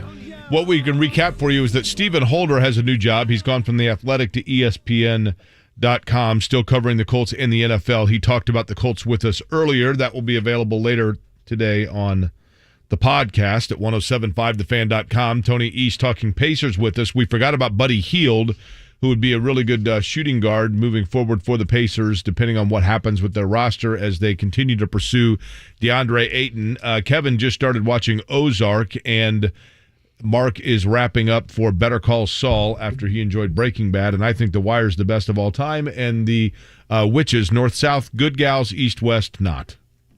You want to break down Gone with the Wind yet next? You guys want to do that? Yeah, they have a big fire, which is why the Atlanta hockey franchise was known as the Atlanta Flames, and then they moved to Calgary, where they now, of course, have stolen part of my heart, Calgary Flames. Thank you for bringing that up. We'll probably say that for 10:05. Okay. Yeah. You get to cover that in the when I lived in St. segment. Louis, I befriended Mickey Carroll, who was the town crier of Munchkinland. He was a little person, and he was Judy Garland's roommate during the filming of The Wizard of Oz. And when I called him for the first time, I lived in St. Louis, and somebody said, Mickey Carroll, who lives in St. Louis, was one of the actors from, of Munchkinland. And when I called him on the telephone, he answered his phone literally as answering the phone. He said, "Follow the yellow brick road." That's what he says when he answers his phone. I kid you not. And then the little people that were under contract from MGM to make The Wizard of Oz had a 2-movie contract deal because they didn't know if there would be a sequel to Wizard of Oz. There was not, and so instead they made The Terror of Tiny Town, which I have talked about a gabillion times in my illustrious career. And that is a Western involving nothing but little people, but they ride Shetland ponies instead of horses. I highly recommend it. I don't think you could find that on any streaming service. I would highly disagree with that, Mark. You are selling short The Terror of Tiny Town. You informed us a few breaks ago, Jake, that you dabbled in a little baseball gambling last night. I did. Got an email yesterday. The exact Super Bowl matchup for 2023. Ooh. What do you think has the favorite for that category? Buffalo and the Rams. Buffalo and the Rams. Mark? Bills and Bucks. My Super Bowl prediction from last year. At 25-1, you have Rams and Bills. And at 22-1, you have Bucks and Bills. Really? People think the Bucks are going to be... I mean, what am I missing? I mean, they lost Gronkowski, who is a huge weapon, even though I realized he was older. Have they really lost him yet? Well, that's true. I know that Brady's back, but at some point, doesn't water start to find that level? They were there. They obviously had chances against the Rams. Did lose a home playoff game. In that, I found it interesting that if you look at the top 3 matchups that they put out there, they all involve the Bills. So they view the Bills as like the clear favorite in the AFC. Right. But in the NFC, you have Bucks, Rams, and the third team. Let me think. In the NFC? Mm-hmm. Bucks, Rams, Niners? Packers. Yeah, okay. And Fair. this is... Packers suck! This should be no surprise. Okay, well, I guess I'll throw this at you. The flip side of it, what is the least likely Super Bowl matchup? Oh, okay. Detroit and Jacksonville. At 5,000-1 odds, you have one AFC team popping up in 7 different matchups are tied for the worst. One AFC team. Oh, Houston and Detroit. The Houston Texans being the one AFC team showing up, and they are tied with 7 different NFC teams, which I find interesting. The NFC must be really bad at the bottom this year. You have Detroit, Atlanta, Carolina, New York, that being the Giants, the Seahawks, Washington, Carson Wentz's Commanders, and the final NFC team to appear on that list, Chicago Bears. Mark Dykton's Bears. Yeah. Bears and Texans, Mark, at 5,000-1. Boy. Mark, what year throw were you, all your life savings on that one. What year were you born? 85. Boy, I was less than a month old when they won the Super Bowl. It's really too bad, in all honesty. And Kevin, I assume you don't remember the 85 Bears either, right? No, 89 for me. Yeah, I mean, I thought you were born in 83. You were born in 89? Mm-hmm. 83. Okay. The 85 Bears, I mean, it really was. It is one of the most amazing things to me that I think doesn't get talked about enough. It could literally be a 30 for 30.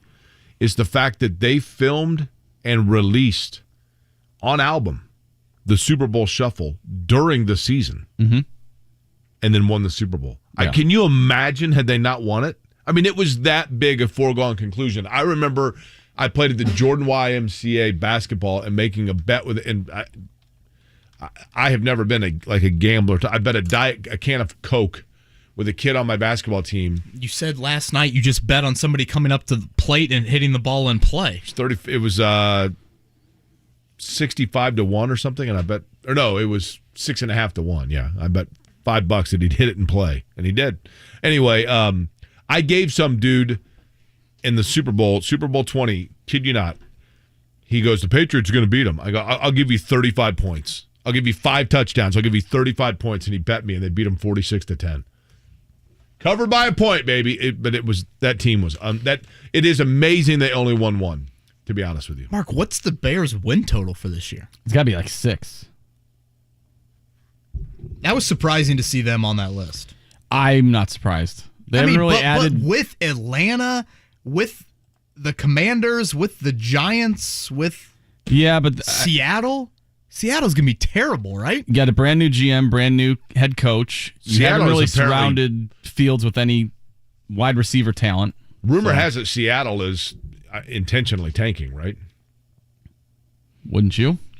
I mentioned Buffalo as the heavy favorite in the AFC. The other teams that they put up there would be the Chiefs, which I don't think surprises anyone. But the other one is the Chargers. Here's one for you. I want you to think about this before we come back, Kevin. You ready? You have to pick an NFL team that in your life, you get 100,000. You get to pick one team, and every season that team goes over 500 but does not win a Super Bowl, you get $100,000. The second that they fall under 500 or win a Super Bowl, the deal is off, and you never again get another dollar. But you can get $100,000 every single year, so long as they are over 500 but not Super Bowl champions. Starting right now? Starting right now. Tell me what franchise that you pick after we come back. Put on your helmet. It's about to get real. Joe writes, we're close to camp. What's a player doing not only physically, mentally? What are guys doing right now? Yeah, I always felt like once the 4th of July hit, you kind of say to yourself, all right, it's time to go. Because then you got 2 to 3 weeks left from training camp. That's when you start getting those butterflies every day when you wake up because you're excited to get up there to Grand Park, locked and loaded for what hopefully should be a really good Colts season. Dan Dockage, weekdays noon to 3 on 93.5 and 107.5. The Fan. O'Reilly. This is Claudia's O'Reilly Auto Parts story. I had just moved to a new city and barely even knew where the grocery store was yet. When my car wouldn't start one morning, I didn't know who to ask about local shops. But I remembered a name from back home, O'Reilly Auto Parts. I called and they pointed me to a great mechanic just down the street. Now I feel a little more at home. O'Reilly Auto Parts. Diamonds Direct is celebrating your golden moments with a spectacular summer store-wide sale. This Friday through Sunday, 3 days of extra savings, 20% off Diamonds Direct's already unbeatable prices on a multi-million-dollar selection of rings, earrings, bands, bracelets. Virtually everything's on sale. Plus, top jewelry designers are here with all new collections. It's the buying opportunity of the season. Extra savings store-wide this Friday through Sunday only, and only at Diamonds Direct. Details and more at diamondsdirect.com. 93.5 and 107.5. The Fan. WIBC HD2 W298BB. WIBC HD3 W228CX. Indianapolis. Join me today. It's me, it's Mike Chappell, and others as we discuss all the goings-on with the Colts, the Pacers, and the local sports scene. Join me noon to 3 today.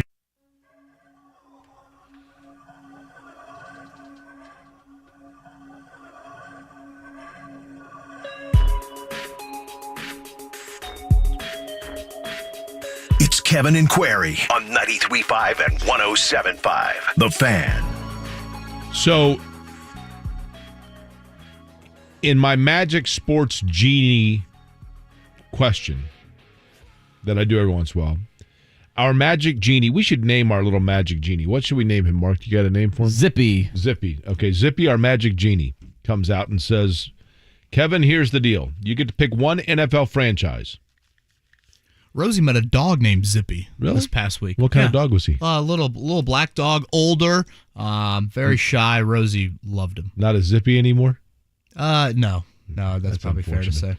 So Zippy the Genie says, Kevin, here's the deal. You get to pick one NFL franchise. If this franchise goes over 500, you get $100,000 as soon as the NFL season is over. So long as the franchise that you selected had a plus 500 season but did not make the Super Bowl, you get $100,000 direct deposit. So not make the Super Bowl. Correct. You can never change, but you get one franchise. The second or the season that they dip below 500 or make a Super Bowl, You're done. Never again. Can't. It's as if it never happened. So, in other words, what I'm getting at is the franchise that is perennially competitive and good, but never good enough. Well, I got 2 in the AFC. Okay, I'm going to guess that in the AFC you are thinking of the. See, I think the Bills have a real good chance in the next couple of years of going to the Super Bowl. So you wouldn't. Okay? You're thinking of the Chargers and the Titans. Man. Titans, the first team I wrote down. Okay. I think the Chargers have got too good of a quarterback. That's hard to argue.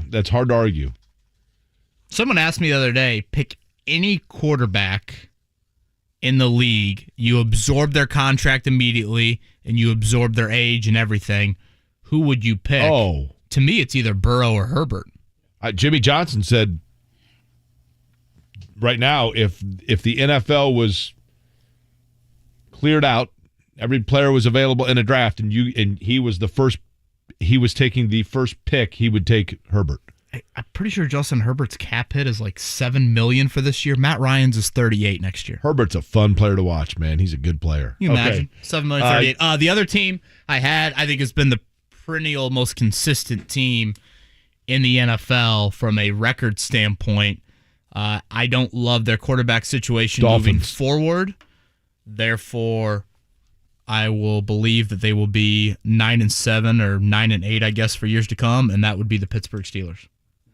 Okay, that's decent. That's who I was thinking. The Dolphins are kind of in that category too, right? Although they do have the ability to fall into like a 7-9 category. But Kenny Pickett, 9-10 wins every year, baby. For the Okay. next decade. NFC team, just one has popped into my head. Minnesota. Do we call this chemistry on the show? Have we finally hit that? July 12th? Is that who you've got? I've got the Vikings. Yeah, the Vikings are the team that are the motivator for the question, because can They're you like imagine the Titans of the NFC? Totally. Can you imagine if we were doing a radio show in Minnesota? What is the morning show in Minneapolis? Mark, do we know? Snow and sports. I don't know. It's got to be it's got to be like live here at the Mall of America. Eric on and this Luke Friday afternoon.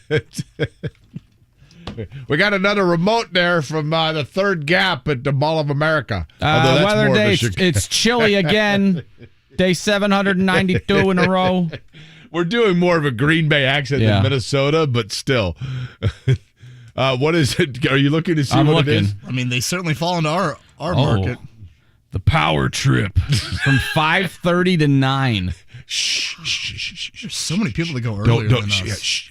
Kevin, shut up. Then there's the Paul Allen show from 9 to noon. That's the Minnesota Vikings play-by-play guy. Okay, that's the guy that's always like, "What are they doing?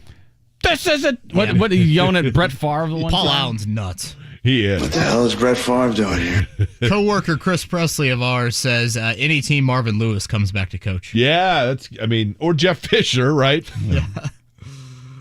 Any other NFC teams come to mind? The Packers. I feel like the Packers, though, they're always there, but they don't do anything in the postseason. Yeah, but if Rodgers has 2-3 more years left and they get to one Super Bowl, I know that you don't want to say that. Rodgers has more bad tattoos than he has Super Bowl wins at this point. I mean, San Francisco? Yeah, but I thought about them, and then I'm like, do you believe in Trey Lance? Arizona? Saints Look are at always... the 49ers last year. They were right there. Yeah. Arizona? The other thing is that division is so good. You're right. They could fall off. Yeah, I feel pretty good about Tennessee and Pittsburgh. But the Eagles? Nah. No? Eagles are... What was their record last year? 9-8. Were they really? Yeah.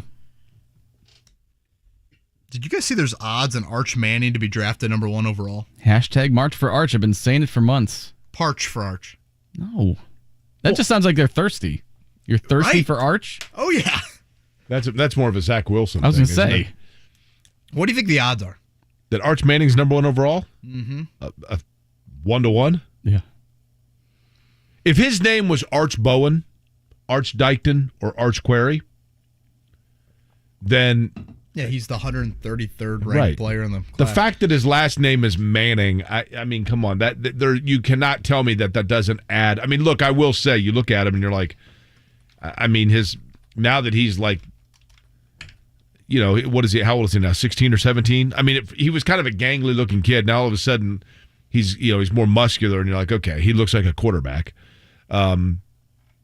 Listen, plus 135 to be the number one pick. So you would bet $10. Well, to win $13.50. Oh, great. That's a legit futures bet. That's like 3 years down the road. Can you imagine though? I mean, you're torn ACL. I mean, that's true. I mean, in all honesty, he is Cooper Manning's son, correct? And I don't know if the stenosis that sidelined Cooper Manning's career is hereditary. Does that come into play? Obviously, I'm not wishing that on him at all. Yeah, I'm just saying. I honestly, if you're making that bet, that's something that would probably creep into your mind a little bit. It doesn't like Texas. That, right? So Texas has a quarterback on their roster that did the early enroll at Ohio State. Correct. Got the $1 million. Left after his junior year of high school. Correct. He got the $1 million name, image, likeness deal in Columbus, and then left there and transferred to Texas, and is a 5-star recruit. I mean, how about the kid for Clemson? He throws as a freshman. Trevor Lawrence is sidelined by COVID, and so DJ fills in for 2 games, but against Notre Dame throws for the highest passing total for an opponent in Notre Dame history. Trevor Lawrence goes to the NFL, and so DJ shows up for their first game looking like he's on the cover of GQ with a Louis Vuitton bag, and everybody's like, well, the name, image, likeness money kicked in, and then it's terrible. Literally was terrible all year. I mean, and he was the number one can't-miss 5-star, absolute number one lock, stock, and barrel NFL draft pick. Even after his freshman year at Clemson, everyone's like, this guy is the can't-miss number one pick.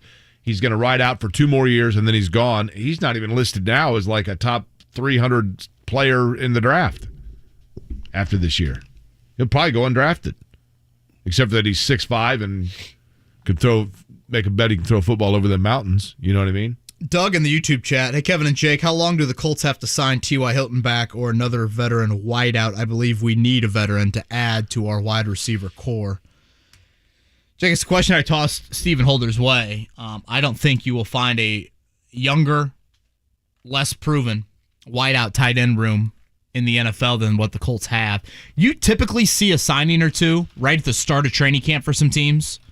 You know, it's been a very quiet, as it usually is, time of year for the NFL and transactions. But as of right now, unless we see it that first day or two of camp, I think we'll get into camp, at least go a week into camp. Let the Colts evaluate those younger guys, get them into a couple full padded practices. I would make a move. I actually think Hilton's got a little bit left. But man, it doesn't seem like that. I think your optimism on T.Y. Hilton is definitely higher than mine. I feel, and look, can he be somebody who contributes? Absolutely. Absolutely he can contribute, but I guess my question is this, Jake. What I mentioned to Stephen Holder in the 8 o'clock hour, the Colts are saying to themselves that Carson Wentz was such a bad processor. Think back to our Kurt Warner interview. Kurt Warner just ripping the eyes of Carson Wentz. He can't process. He doesn't know who's open. He doesn't know where to go with the ball, how to, read his progressions, read route trees, all of those things. So they feel like Matt Ryan infinitely improves that. Therefore, they think that Matt Ryan can help out a very inexperienced wideout and tight end room and guys that they feel like were open last season. Well, wouldn't Hilton fall into that category? Wouldn't Hilton be a guy that did not benefit from Carson Wentz seeing him open, or when he did see him open in that Raiders game, he missed him wide open? By no means am I saying T.Y. Hilton is a 1A or maybe even a number 2. But for a wideout room that has a depth chart that reads something to the effect of, behind Michael Pittman, obviously, Paris Campbell, Ashton Doolin, a rookie in Alec Pierce, Desmond Patman, Mike Strawn, T.Y. Hilton would make me sleep better. Yeah, and a tight end room that's even younger. The thing about T.Y. Hilton, here's the thing. If you need T.Y. Hilton to be there to tutor young guys, wasn't that what last year was for? See, I don't think that he's in the tutoring part. I think he's in the I can still help you be productive. And that's what you need. I don't look at this wideout room and see abundance of talent where you need this veteran Udonis Haslem in there.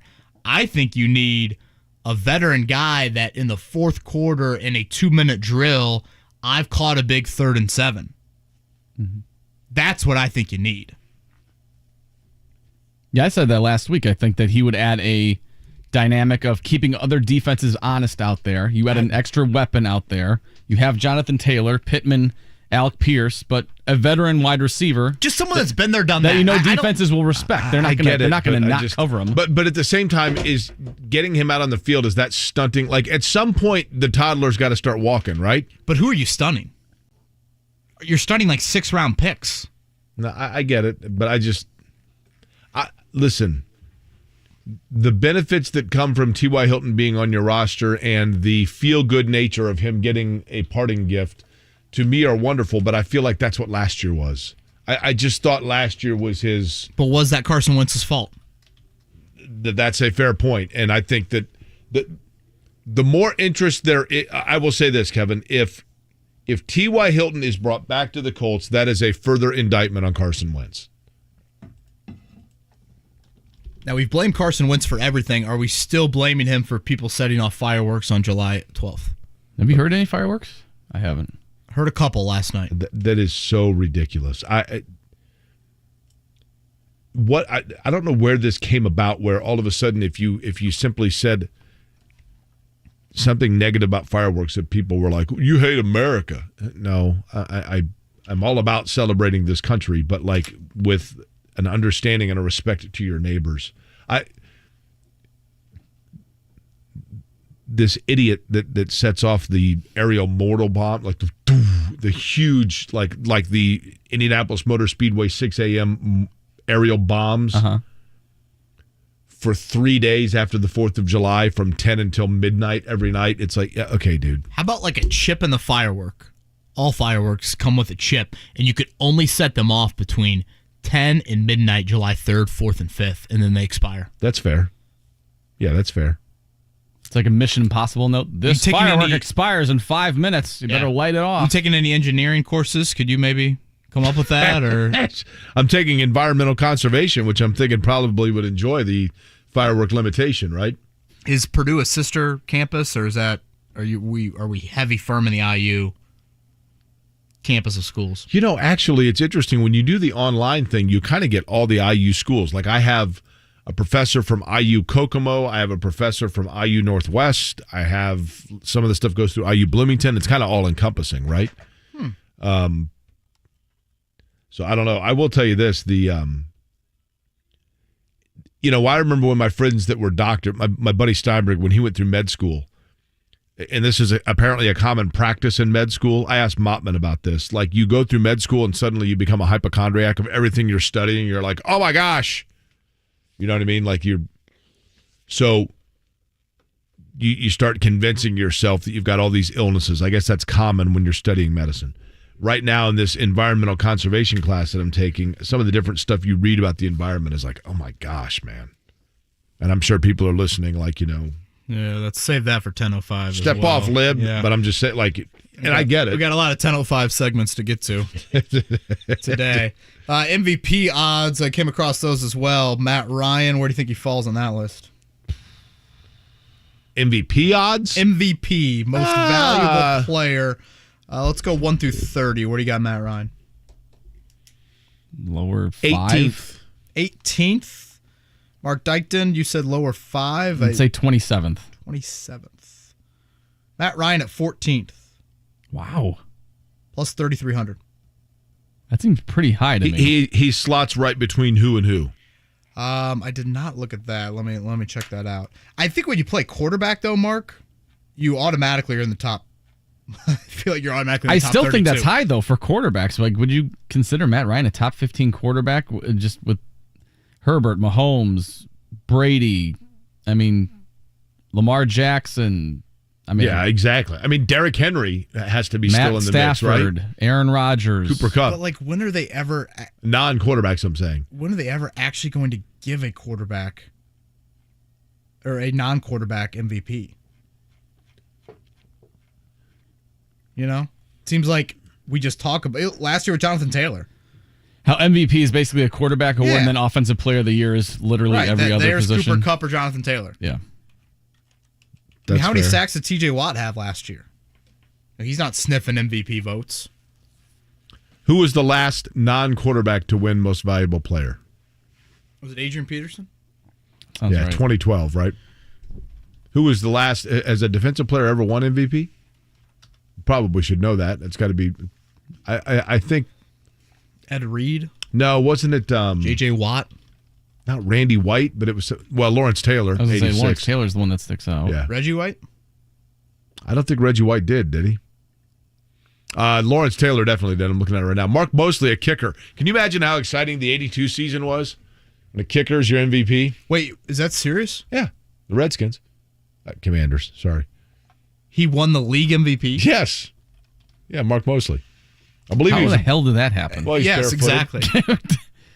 That's what I mean. Like, how exciting a year was it?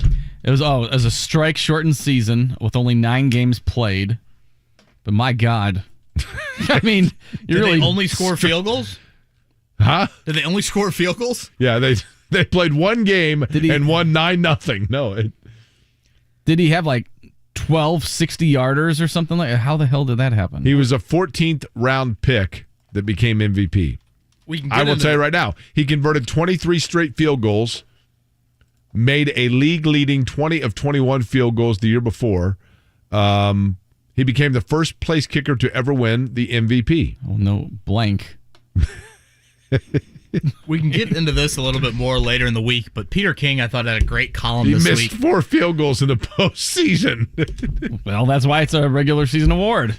Peter King had fans send in rule changes they would do for the NFL, and one of them I saw was you would make the field goal post, and this is one of the more outrageous ones, you would make a field goal post a fork. So picture a fork. Okay. Yeah. And some of the prongs would be wider than the other prongs, and there'd be various points you could get. That sounds like jock jams for the NFL. It sounds a little carny game, but like I do feel like I've always said this: you hit the side uprights, it's 4 points. You hit the crossbar at the bottom, or you hit the sides, it's 5. You hit the crossbar, it's 2. Well, Cody Parkey's about to be the highest paid Well, do you kicker know how? in the NFL. Honestly, then. like when a guy hits the crossbar, statistically speaking, it's much easier to kick it through there than it is to actually hit the crossbar. Just look at the width. The one that I did find really interesting was no kicking in overtime. Yeah, that's no pretty field good. goals, no punts. Do you take the ball to start? What if you go 3 and out, or 4 and out, I should say? Now all of a sudden you're giving that team the ball at the 25-yard line. But they got to score a touchdown, though, right? But if you really trust your defense, yeah, that might be something. I'm intrigued by that one that you explore. So we can get into that a little bit more this week. All right, pop quiz is coming up in about 10 minutes. And Mark, one more time on the ticket giveaway for Brickyard Weekend. Yeah, we've got a busy ticket giveaway. 4-pack of tickets to, I think it's every single race that weekend. Let me find it. Practice for sure, GP, and then the race on Sunday. 4-pack of tickets for each of those. Alan Page, by the way, Derek Thomas of the News, Channel 6, lets me know that Alan Page was also a defensive MVP, by the way.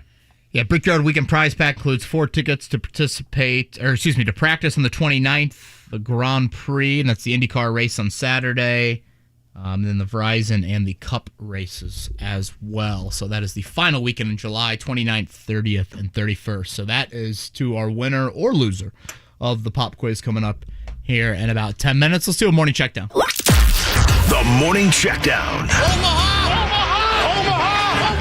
Brought to you by QC Kinetics. Relieving your joint pain at QCkinetics.com. On 93.5 and 107.5 The Fan. I'm looking at these stats. Mark Mosley's long that season was 48 yards. He's hot rod. 48 yards. He's hot rod. He was. Saw Hot Rod got married this weekend down. Did he really? I think at the Georgia whatever the Georgia Stadium's called. Lawrence Taylor and Alan Page, courtesy of Scotty Johnston. Only defensive MVP. Mike Mosley in 82 might have been hot rod in his MVP season. That was the time that I was playing with Legos, too, around then, right? Can you imagine, NFL Red Zone in 82? He was not a barefooted kicker. Tony Franklin was the barefooted kicker. What's that? I said, can you imagine NFL Red Zone in 1982? We're going now. Mosley. Mark Mosley, MVP candidate, lines up for a 27-yarder. I can't believe you guys didn't know this about Mark Mosley. If you didn't take him round 1 in your fantasy league, you're an idiot. I think he had the single bar face mask, too, like Joe Theismann I did. love that. Every kicker, that should be another rule. Every kicker should have to have the single bar. Gary Anderson should donate his single bar helmet to everybody. Yeah. Tony Franklin was a barefooted kicker for Philadelphia. Can you imagine, in January, rolling out barefooted and kicking a field goal? Going from the octo box to Mark Mosley is lining up for a 35-yarder. Tonight, the Pacers and the Pistons, 9 o'clock tip from the Summer League. I see people complaining that's so late. Well, the games are in Vegas. We'll see if Aaron Nesmith plays tonight. That was one of the pieces in the Malcolm Brogdon trade, the former lottery pick from Vanderbilt. With that trade being finalized, it sounds like there is a possibility he will play. No Jay Nivey for Detroit. Injured his ankle last game out and is out for Summer League. All right, we're going to do this in a fun fashion. Major League Baseball yesterday. I'm going to tell you the two teams, the total number of runs, and see if Mark Dighton can actually come up with the score. The A's and Rangers combined for 18 runs. We want to do this in a quicker fashion. Well, what do you mean? 10 to 8, who won? What was the options? A's and Rangers. The A's won. Oh, so close. 10 to 8 Rangers over the Athletics yesterday. 5 runs between the Mets and the Braves, Mark. The Braves won 3-2. Nope, Mets 4-1. We'll give you one more chance here to redeem yourself. The Padres and Rockies combined for 11 runs. Rockies 7, Padres 4. 6-5 Padres over the Rockies. All right. Talk about a segment we should have planned at about 6:55. One last chance for you. The Guardians and White Sox combined for 12 runs. I know the Guardians won. It's 9-3. 8-4 Guardians. Damn it! No Jiffy Lube prize pack for you, Smarty Pants. Going on vacation. All right. Well, the pop quiz mercifully is next, right?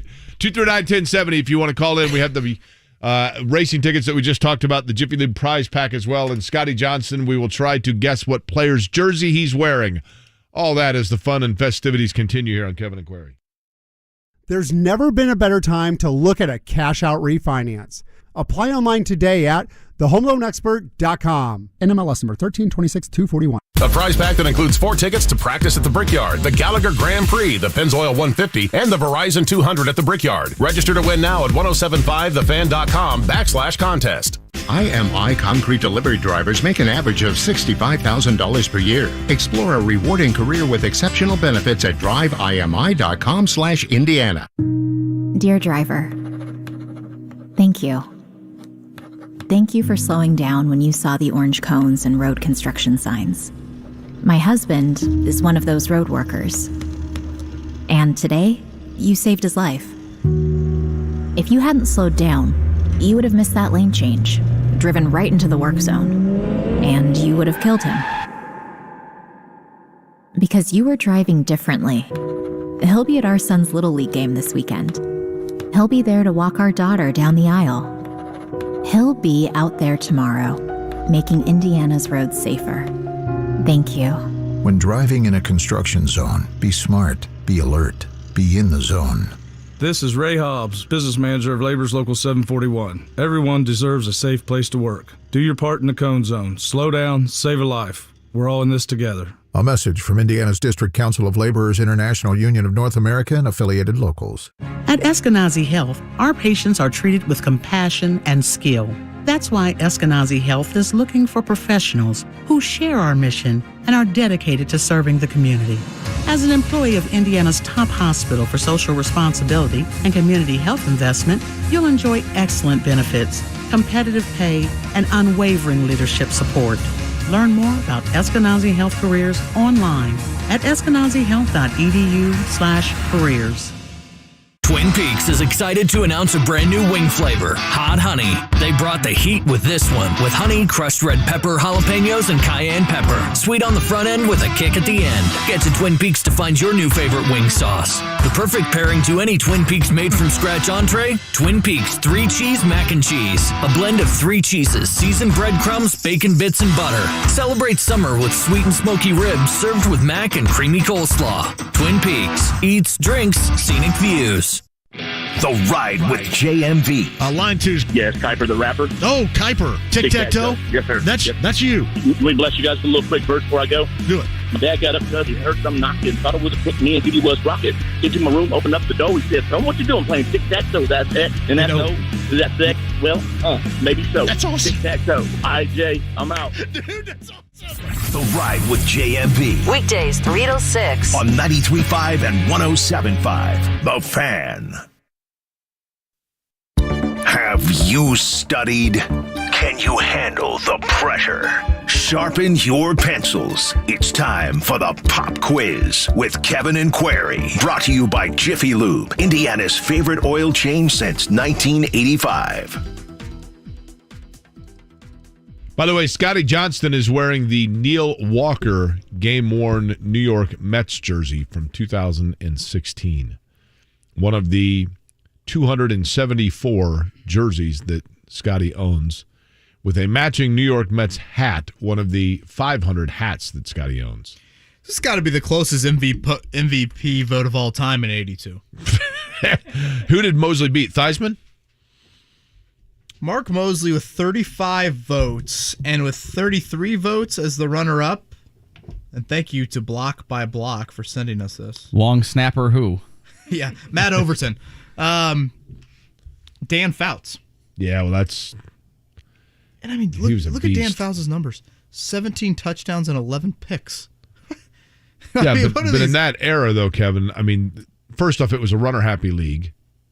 You know, the stars of the NFL in the mid-'80s and the early 80s in there were Tony Dorsett and Earl Campbell and Franco Harris. So how does Marcus Allen not get more votes with 14 total touchdowns, over 1,100 yards? The passer rules really changed, quite frankly, when Bill Polian was on the rules committee and Peyton Manning was getting shut down by the Patriots, and then they came up with the hand-checking rules and all the different things. It became a much more passer-friendly league. But Dan Fouts throwing for 4,000 yards in a season was literally unheard of at that time. And he had Charlie Joyner and Kellen Winslow.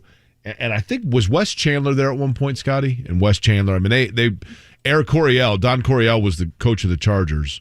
And Eric Coryell the Chargers were the classic example of, they were like the Denver Nuggets in basketball. They would score a ton of points, but just couldn't stop anybody.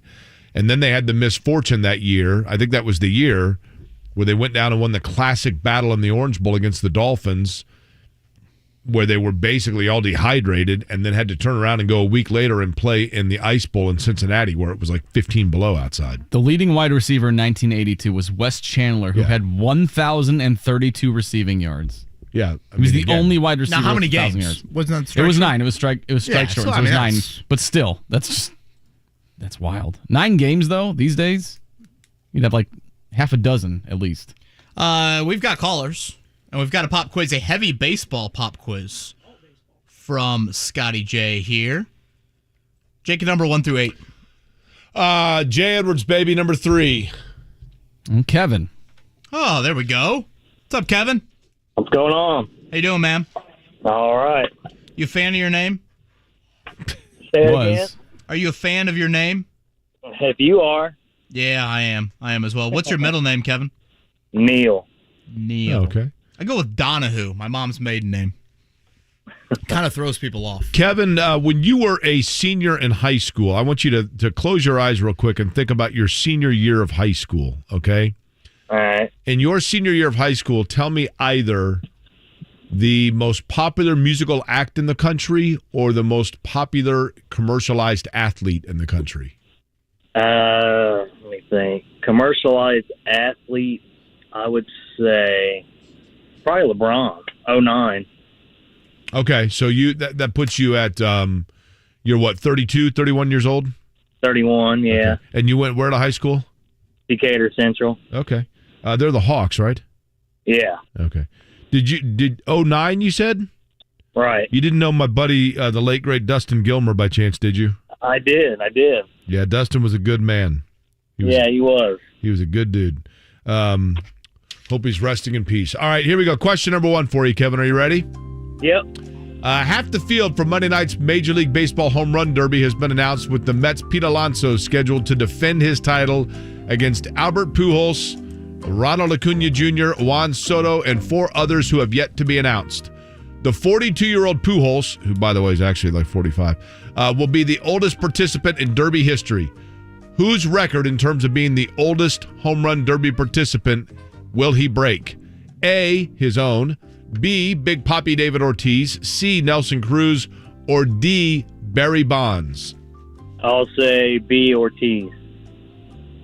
How about the other B? What if I said this guy's hat size doubled?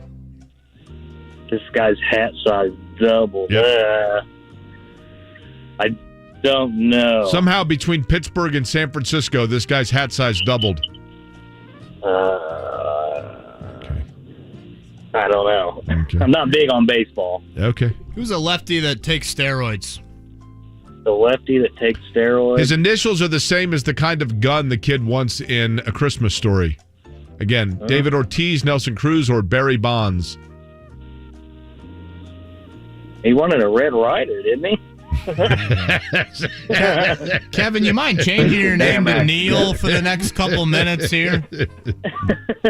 Let's go with Barry Bonds. Okay, all righty. I've had teeth pulls that were better than that. All right, Alonso. That would be Pete Alonso, because I think we forgot what question 1 even was. Pete Alonso has won the last 2 home run derbies. The record for most derby wins is 3. Name the only player to win the MLB home run derby 3 times. Is it Ken Griffey Jr., Prince Fielder, Mark McGwire, or Yoenis Cespedes? Giannis Cespedes. I was going to go Ken Griffey. Let's go with that. There you go. Okay. Let me tell you something here, Kevin. I don't want to be a pessimist here, but if you struggle with number 1, you're completely screwed on number 3 here. Okay, Pujols hit a double last night to move into 3rd place on the all-time Major League extra base hits list with 1,378. That trails now Hank Aaron and Barry Bonds. Who did he pass last night who also played for the Cardinals and is nicknamed the Man? Was it Babe Ruth, Stan Musial, Alex Rodriguez, or Willie Mays? Let's go Stan Musial. Okay. Boy, all you need to do is just get the train back on the tracks here. Max Scherzer struck out 9 Atlanta batters over 7 innings as the Mets beat the Braves last night. Scherzer now has 79 strikeouts in his 10 starts as a Met, the 3rd most in franchise history. Name the Mets pitcher with the most strikeouts over his first 10 starts with the team. Tom Seaver, Dwight Gooden, Pedro Martinez, or Al Leiter? Let's go Al Leiter. Okay, here's your last one. On this day in 1979, the greatest night in baseball history, Disco Demolition Night, where, of course, a local DJ told everybody to bring down their Disco 45 records and they were going to blow them up in the outfield. And if you've ever seen, like, mini documentaries about it, basically every weed-smoking Colt 45 and Meister Brow and Old Milwaukee drinking fool showed up, brought a bunch of records, they blew them up, made a big divot in the field, and then all hell broke loose. Basically, a riot of people swinging from the chandeliers in the stadium. What stadium did all of this take place? Cleveland Municipal, Comiskey Park in Chicago, Tiger Stadium in Detroit, or Arlington Stadium in Texas? Let's go. I'll say Chicago. That's a good guess. That is a good guess. I thought, Kevin earned his name back very quickly with that pop quiz there. That was a nice job there. That was a nice job. I don't think it favored someone in his age range either. All right, number 1, Jake.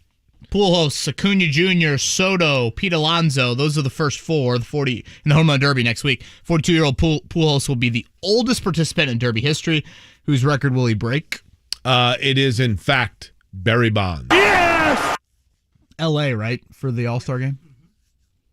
Man, Chavez Ravine is so nice. If you ever go to a Dodger game, everybody, let me tell you right now, if you ever go to a Dodger game, at some point during the game itself, You've got to, if you're on the main concourse, take the elevator to the top deck behind home plate. So you got to take the middle elevator as if you're going to the top deck. And when it takes you to the top deck, walk out, and you walk out and see the whole stadium in front of you, but then turn around and you see all of downtown Los Angeles in the perfect California night. It is awesome. Question 2, Alonso won the last 2 home run derbies. The record for most derbies is 3. The only player to win the Major League Baseball home run derby 3 times is Ken Griffey Jr. in 94, 98, and 99.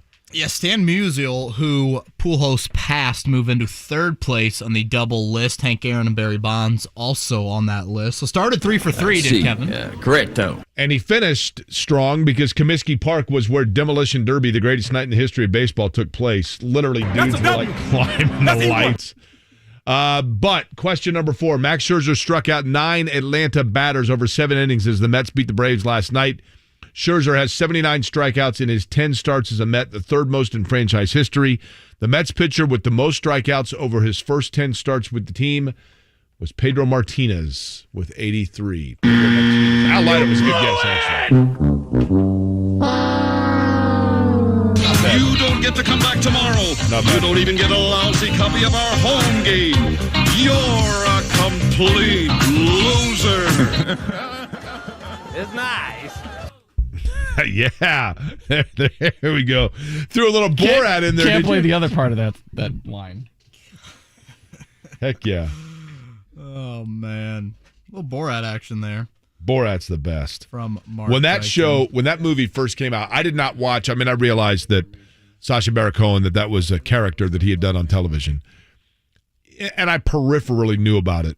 So I only knew of kind of an idea of what Borat was before I went to that first movie. I couldn't believe it. I thought it was the most comically brilliant thing I'd ever seen. Yeah, I thought Jackass would be the one I would put above it. It's hard to argue. Jackass is borderline just like, how much can you just rip your body in half? I mean, the stuff they come up with is ridiculous. Yeah, it is. And I'm imagining when Jackass came out, how old were you? Teenager. I mean... Yeah, perfect time for that right. humor. Perfect time for that humor. Some of the stuff they do is just amazing. All right, we'll do it one final time here. Kevin and Query, a little bit of Deandre Ayton news we'll get to coming up next.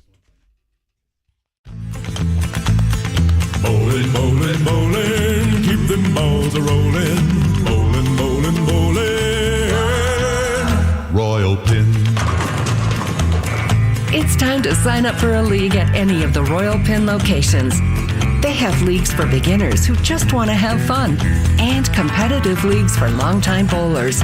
All bowlers are welcome. Don't have a team? Don't worry. They'll match you up with a team. It's easy. Just sign up for a league at royalpin.com or stop into one of the centers. Plus, download the Open Lane app and become a rewards member. League bowlers get games for just $1.75 throughout the week, so don't wait to join. Set them up, knock them down, send them flying, spinning round. For more information, call 465-8484 or visit royalpin.com. Royal Pin, bowling, bowling. Royal Pin, bowling. Helzberg Diamonds presents The Guy Who Got It Right. Tim needed an engagement ring. He did research, listened to hints from his fiance's friends. She wants a lab-grown, oval cut, and white gold with a halo. And he went to Helzberg Diamonds. At Helzberg, Tim found an incredible selection of high-quality, lab-grown, and natural diamonds. He also found the ring she really wanted. Nailed it. She is gonna freak. Be like Tim. Find the ring of her dreams at a Helzberg near you or at Helzberg.com. Ask now about special financing offers. Dan Dockage here. Before you grab your clubs and head to the course this summer, learn the ABCD signs of melanoma. Irregular borders or uneven colors on moles, get them checked out. If you've already been diagnosed with melanoma, call for a second opinion. Franciscan Health provides a comprehensive approach to treating melanoma with their team of oncologists, melanoma surgeons, and dedicated nurse navigator, so you're not going at it alone. Download their guide at franciscanhealth.org/cancer care today. Here's what's happening with the fan. Listen to Kevin and Query from 7 to 10 a.m. and The Ride with JMV from 3 to 6 p.m. all this week for your chance to win the ultimate #Brickyard Weekend prize pack, including 4 tickets to practice at the Brickyard on Friday, July 29th, the Gallagher Grand Prix and Pennzoil 150 at the Brickyard Saturday, July 30th, and the Verizon 200 on Sunday, July 31st. For more info, click on 1075thefan.com. The NTT IndyCar Series races through the streets of Toronto. Sunday at 3 on 93.5 and 107.5 The Fan.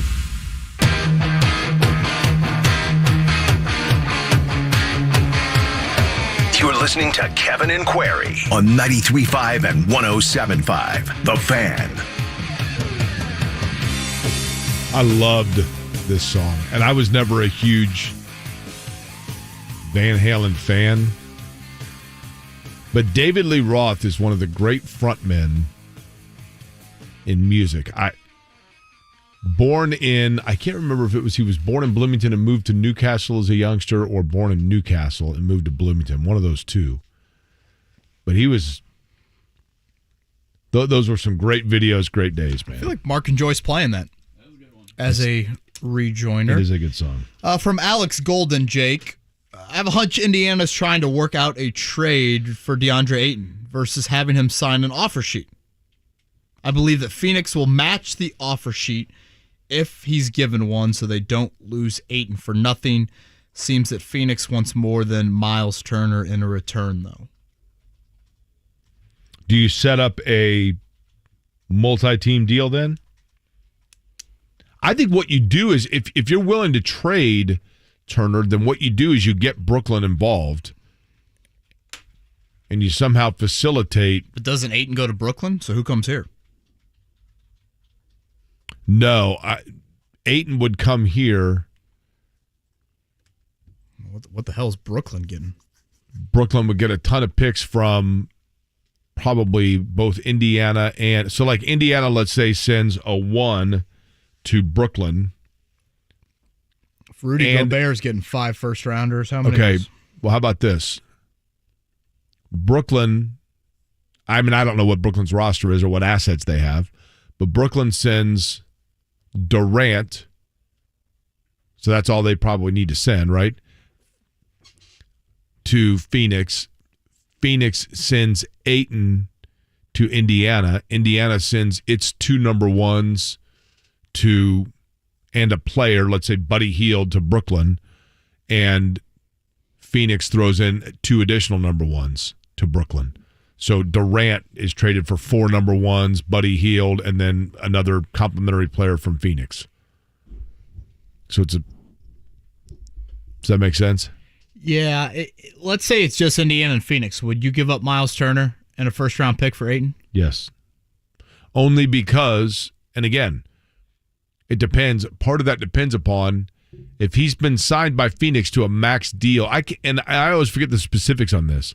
Can a guy sign a max deal with a team that another team then inherits, or is Phoenix the only team capable by league rules of paying him that max? But if you're giving up Myles Turner and a number 1 for Ayton, I would do that only because Turner's contract is up at the end of the year. And with Ayton, you are getting, I believe it's either 3 or 4 years of play for a guy that can do, I think Turner is a really good player. But I do think that Ayton has the same, probably even maybe more so, lateral quickness with... Ayton's a really good athlete. With a better, physical body, right? Yeah, really good athlete. Again, we talked a little bit about it earlier, but it is interesting. These guys are such different players, even though they play the same position. Ayton, much better. Totally. Again, as a rebounder, as a scorer around the basket.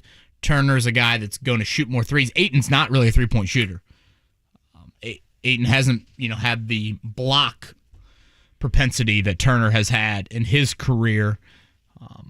But yeah, under that premise, you'd be paying Ayton, let's say $7-8 million more. He's obviously younger. He's a little bit less injury prone.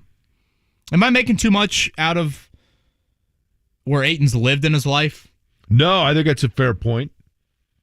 The Bahamas, San Diego, Phoenix, Tucson, and then, of course, back to Phoenix in the NBA. Tucson would be Arizona, where he played collegiately. San Diego and Phoenix were his high school days. Gets Warren French Lick. Yeah. Go down to Holiday World in September and October and still enjoy it. Bahamas French Lick. Can't go tell to the French difference Lick sometimes. and just relax in the sulfur water and rejuvenate himself. Yeah. By the way, here's a picture of Disco Demolition Night. That'll play well on radio. All these dudes walking around on the field, thanks. And the sign in the background, if you zoom in on the sign at Comiskey Park, please return to your seats. No thanks. Oh, yeah. Orderly. Yep. Here we go. Yep. Let's just go back. Row 22, seat 7. Yeah, here I am. It is so good, man. Listen, Ayton, it does feel at this. I don't know, though. I mean, you never know, right? You never know with NBA deals how much smoke and how much fire. But I think there's some smoke here. It does feel because remember, like almost a conclusion now that he's headed this way. Jake, back in February, you had the Pacers potentially interested in Ayton then. Now they've sat down and met with him, per Brian Windhorst from ESPN. Obviously there's some hurdles here. And I don't know, Jake, can you fill us in a little bit on Herb Simons had some hesitancy with restricted free agency. Do you know any details behind that? I've always been, the Malcolm Brogdon thing was facilitated a little bit through ownership. But Herb is not someone that's wanted his organization to kind of dabble in restricted free agency. I don't know that it's that as much as the Pacers have never wanted Herb Simon, to my knowledge, nor Mel Simon have ever given the edict that they wouldn't be willing to pay the luxury tax. But I think it was just kind of an understood assumption that they would not go into that they would prefer to not go into the luxury tax. So I don't know, Kevin, that it was as much that the Pacers have ever said we're not going to pay big restricted free agents, as much as anybody in Pacers brass knew that they were dealing with a fairly hard cap. And so therefore that limited, the Clippers or, some of these other teams, they're just signing everybody and you're like, how are they doing this? Well, they're paying the luxury tax on it. And the Simons have never said we're not going to pay the luxury tax, to my knowledge. I could be wrong there. But it was always an understood kind of. So it wasn't that they weren't willing to pay big-time deals. Anybody who was facilitating or putting together the jigsaw puzzle, that is the Indiana Pacers, just simply knew that that was a huge piece, and therefore it would be difficult to get other pieces around them. Putting dollars and cents to the side, paying a center to the side, without question, if Deandre Ayton is in a Pacers uniform next year, him and Tyrese Haliburton will be a dynamic pick-and-roll duo. Dynamic. At the rim, finishing, lobs, all of those things. And that's something that's been an issue for this Pacers team. Last year when they were so bad in late game situations, I just felt like in general watching the Pacers operate, it was, man, they struggled to find easy baskets over the course of a game. And Haliburton and Ayton, that combination, I think would set you up for some easier baskets. And if Ayton can command some attention down low, then does that open things up on the perimeter for Buddy Hield and Benedict Mathurin and Duarte and those types of guys? It would be interesting, though, Jake, if Ayton comes here. Didn't at one time Phoenix potentially think that Jalen Smith and DeAndre Ayton would be their front court of the future? Good point. That's a good point, yeah. And now that would be Indiana's. And in addition to that, interesting, if I'm not mistaken, if DeAndre Ayton and Jalen Smith are playing together here, then that means that Myles Turner goes in Phoenix and plays with Devin Booker, the guy that many people here felt the Pacers should have taken instead of Myles Turner, because he was on the board, if I'm not mistaken, when Turner was drafted. I will ask this question to Scotty Johnson since he happens to be standing here. We mentioned this yesterday around this time. And that is that if DeAndre Ayton were to become a Pacer, he would become the first ever NBA number 1 overall pick to play for Indiana. The Pacers, however, did select an ABA player number 1 overall. He just never played for the Pacers. He opted instead to go into the NBA. What player was it, Scotty Johnston? And I will tell you this, his son later played for the Pacers. But he himself opted to not, despite being the number 1 overall pick in the ABA, actually in the history of the ABA, by the Indiana Pacers, this player opted for the NBA instead, where he produced a son in the city and where he played his NBA career. Jimmy Walker is correct. Jimmy Walker, Mark Dykton, is the father of... Scotty, we're about to blow their minds here. Kevin Bowen, Jimmy Walker is the father of... Samaki Walker? Excellent guess. Also a Pacer, I believe, right? Briefly, yeah. Correct answer, Jimmy Walker, the father of Jalen Rose. Father of Jalen Rose. I didn't know that. He went to the Detroit Pistons instead of playing for the Pacers. And, of course, the Pacers have had opportunity very close to drafting number 1. They missed out on Patrick Ewing with the blatant, people say frozen envelope. I believe the crease was, I believe there was a corner folded in the envelope. I would agree with Scotty on that 100%. And, of course, Ralph Sampson in 83, the coin flip between the Rockets and the Pacers. Rockets won the coin flip. They got Sampson. Pacers ended up with Steve Stepanovich, who was not terrible. He had a good career, just was injury-laden. And non-Deandre Ayton news for the Pacers. Again, tonight it'll be 9 o'clock, their 3rd Summer League game. Sounds like a chance Aaron Nesmith plays. And again, Nesmith comes over from Boston, 22 years old, former lottery pick in that Jalen Smith draft. He was a 40% three-point shooter in college, has hovered around 30% in the NBA. But this is a guy that I am eager to see because I don't think we saw, similar to Jalen Smith, we didn't see a lot of him in Boston. And I don't think he earned a whole lot of playing time, but obviously playing behind Jaylen Brown and Jason Tatum, you don't get a lot of chances either. And maybe the Jalen Smith emergence and taking advantage of opportunity is too fresh in our mind here. But I am very interested to see what Nesmith looks like. Totally. Listen. Because could a future of that then push Duarte to your 6-man role that you've talked about? And I completely, I'm almost embarrassed that when we were talking about 2 guards, I didn't even mention Buddy Hield. Buddy Hield's not a bad player. I mean, I did see a trade proposal that had Buddy Hield and somebody going to L.A., and I can't remember. Lakers? To the Lakers. And I can't remember for what player it was for, but that might have been part of the Russell Westbrook rumors. I realize that like the Russell Westbrook thing is not about Russell Westbrook. It is totally about taking on cap and getting what you can as the favor of relieving the Lakers of the cap space of Russell Westbrook. Westbrook's a fascinating player to me because listen, as recently as 5 years ago, I mean, he was a mainline, big, obviously, look at his contract, player. I don't know what happened, but I mean, last year he was terrible. Yeah, I just think Father Time eventually got to him. He throws his body around like... That's true. It's nobody's business. And look, I don't want to act like Aaron Nesmith, you build a statue for him, but he's another lottery pick. Put him in a different environment, see what happens. Not all these guys are going to work out. But you've got 5 lottery picks in the last 3 years on your roster. I think that's a number. Throw them all into a blender and see what happens. And that's what the Pacers are doing. Well, you would think that if you throw guys into a blender, they could get hurt. Right now. You don't want that, right? That could really cause some damage. Don't you think? That's a cleanup I don't want. Rosie accidentally turned the blender on the other day, and it was just parts in there, and the parts start flying around the kitchen. I think she cried for 13 straight minutes. How old is Rosie now? Just turned 2. Starting to discover a lot of things around the house, is she? I'm like, how did you get up on the counter? Including Don't fall. Zippy the dog. No dogs in the Bowen household. What do we have tomorrow?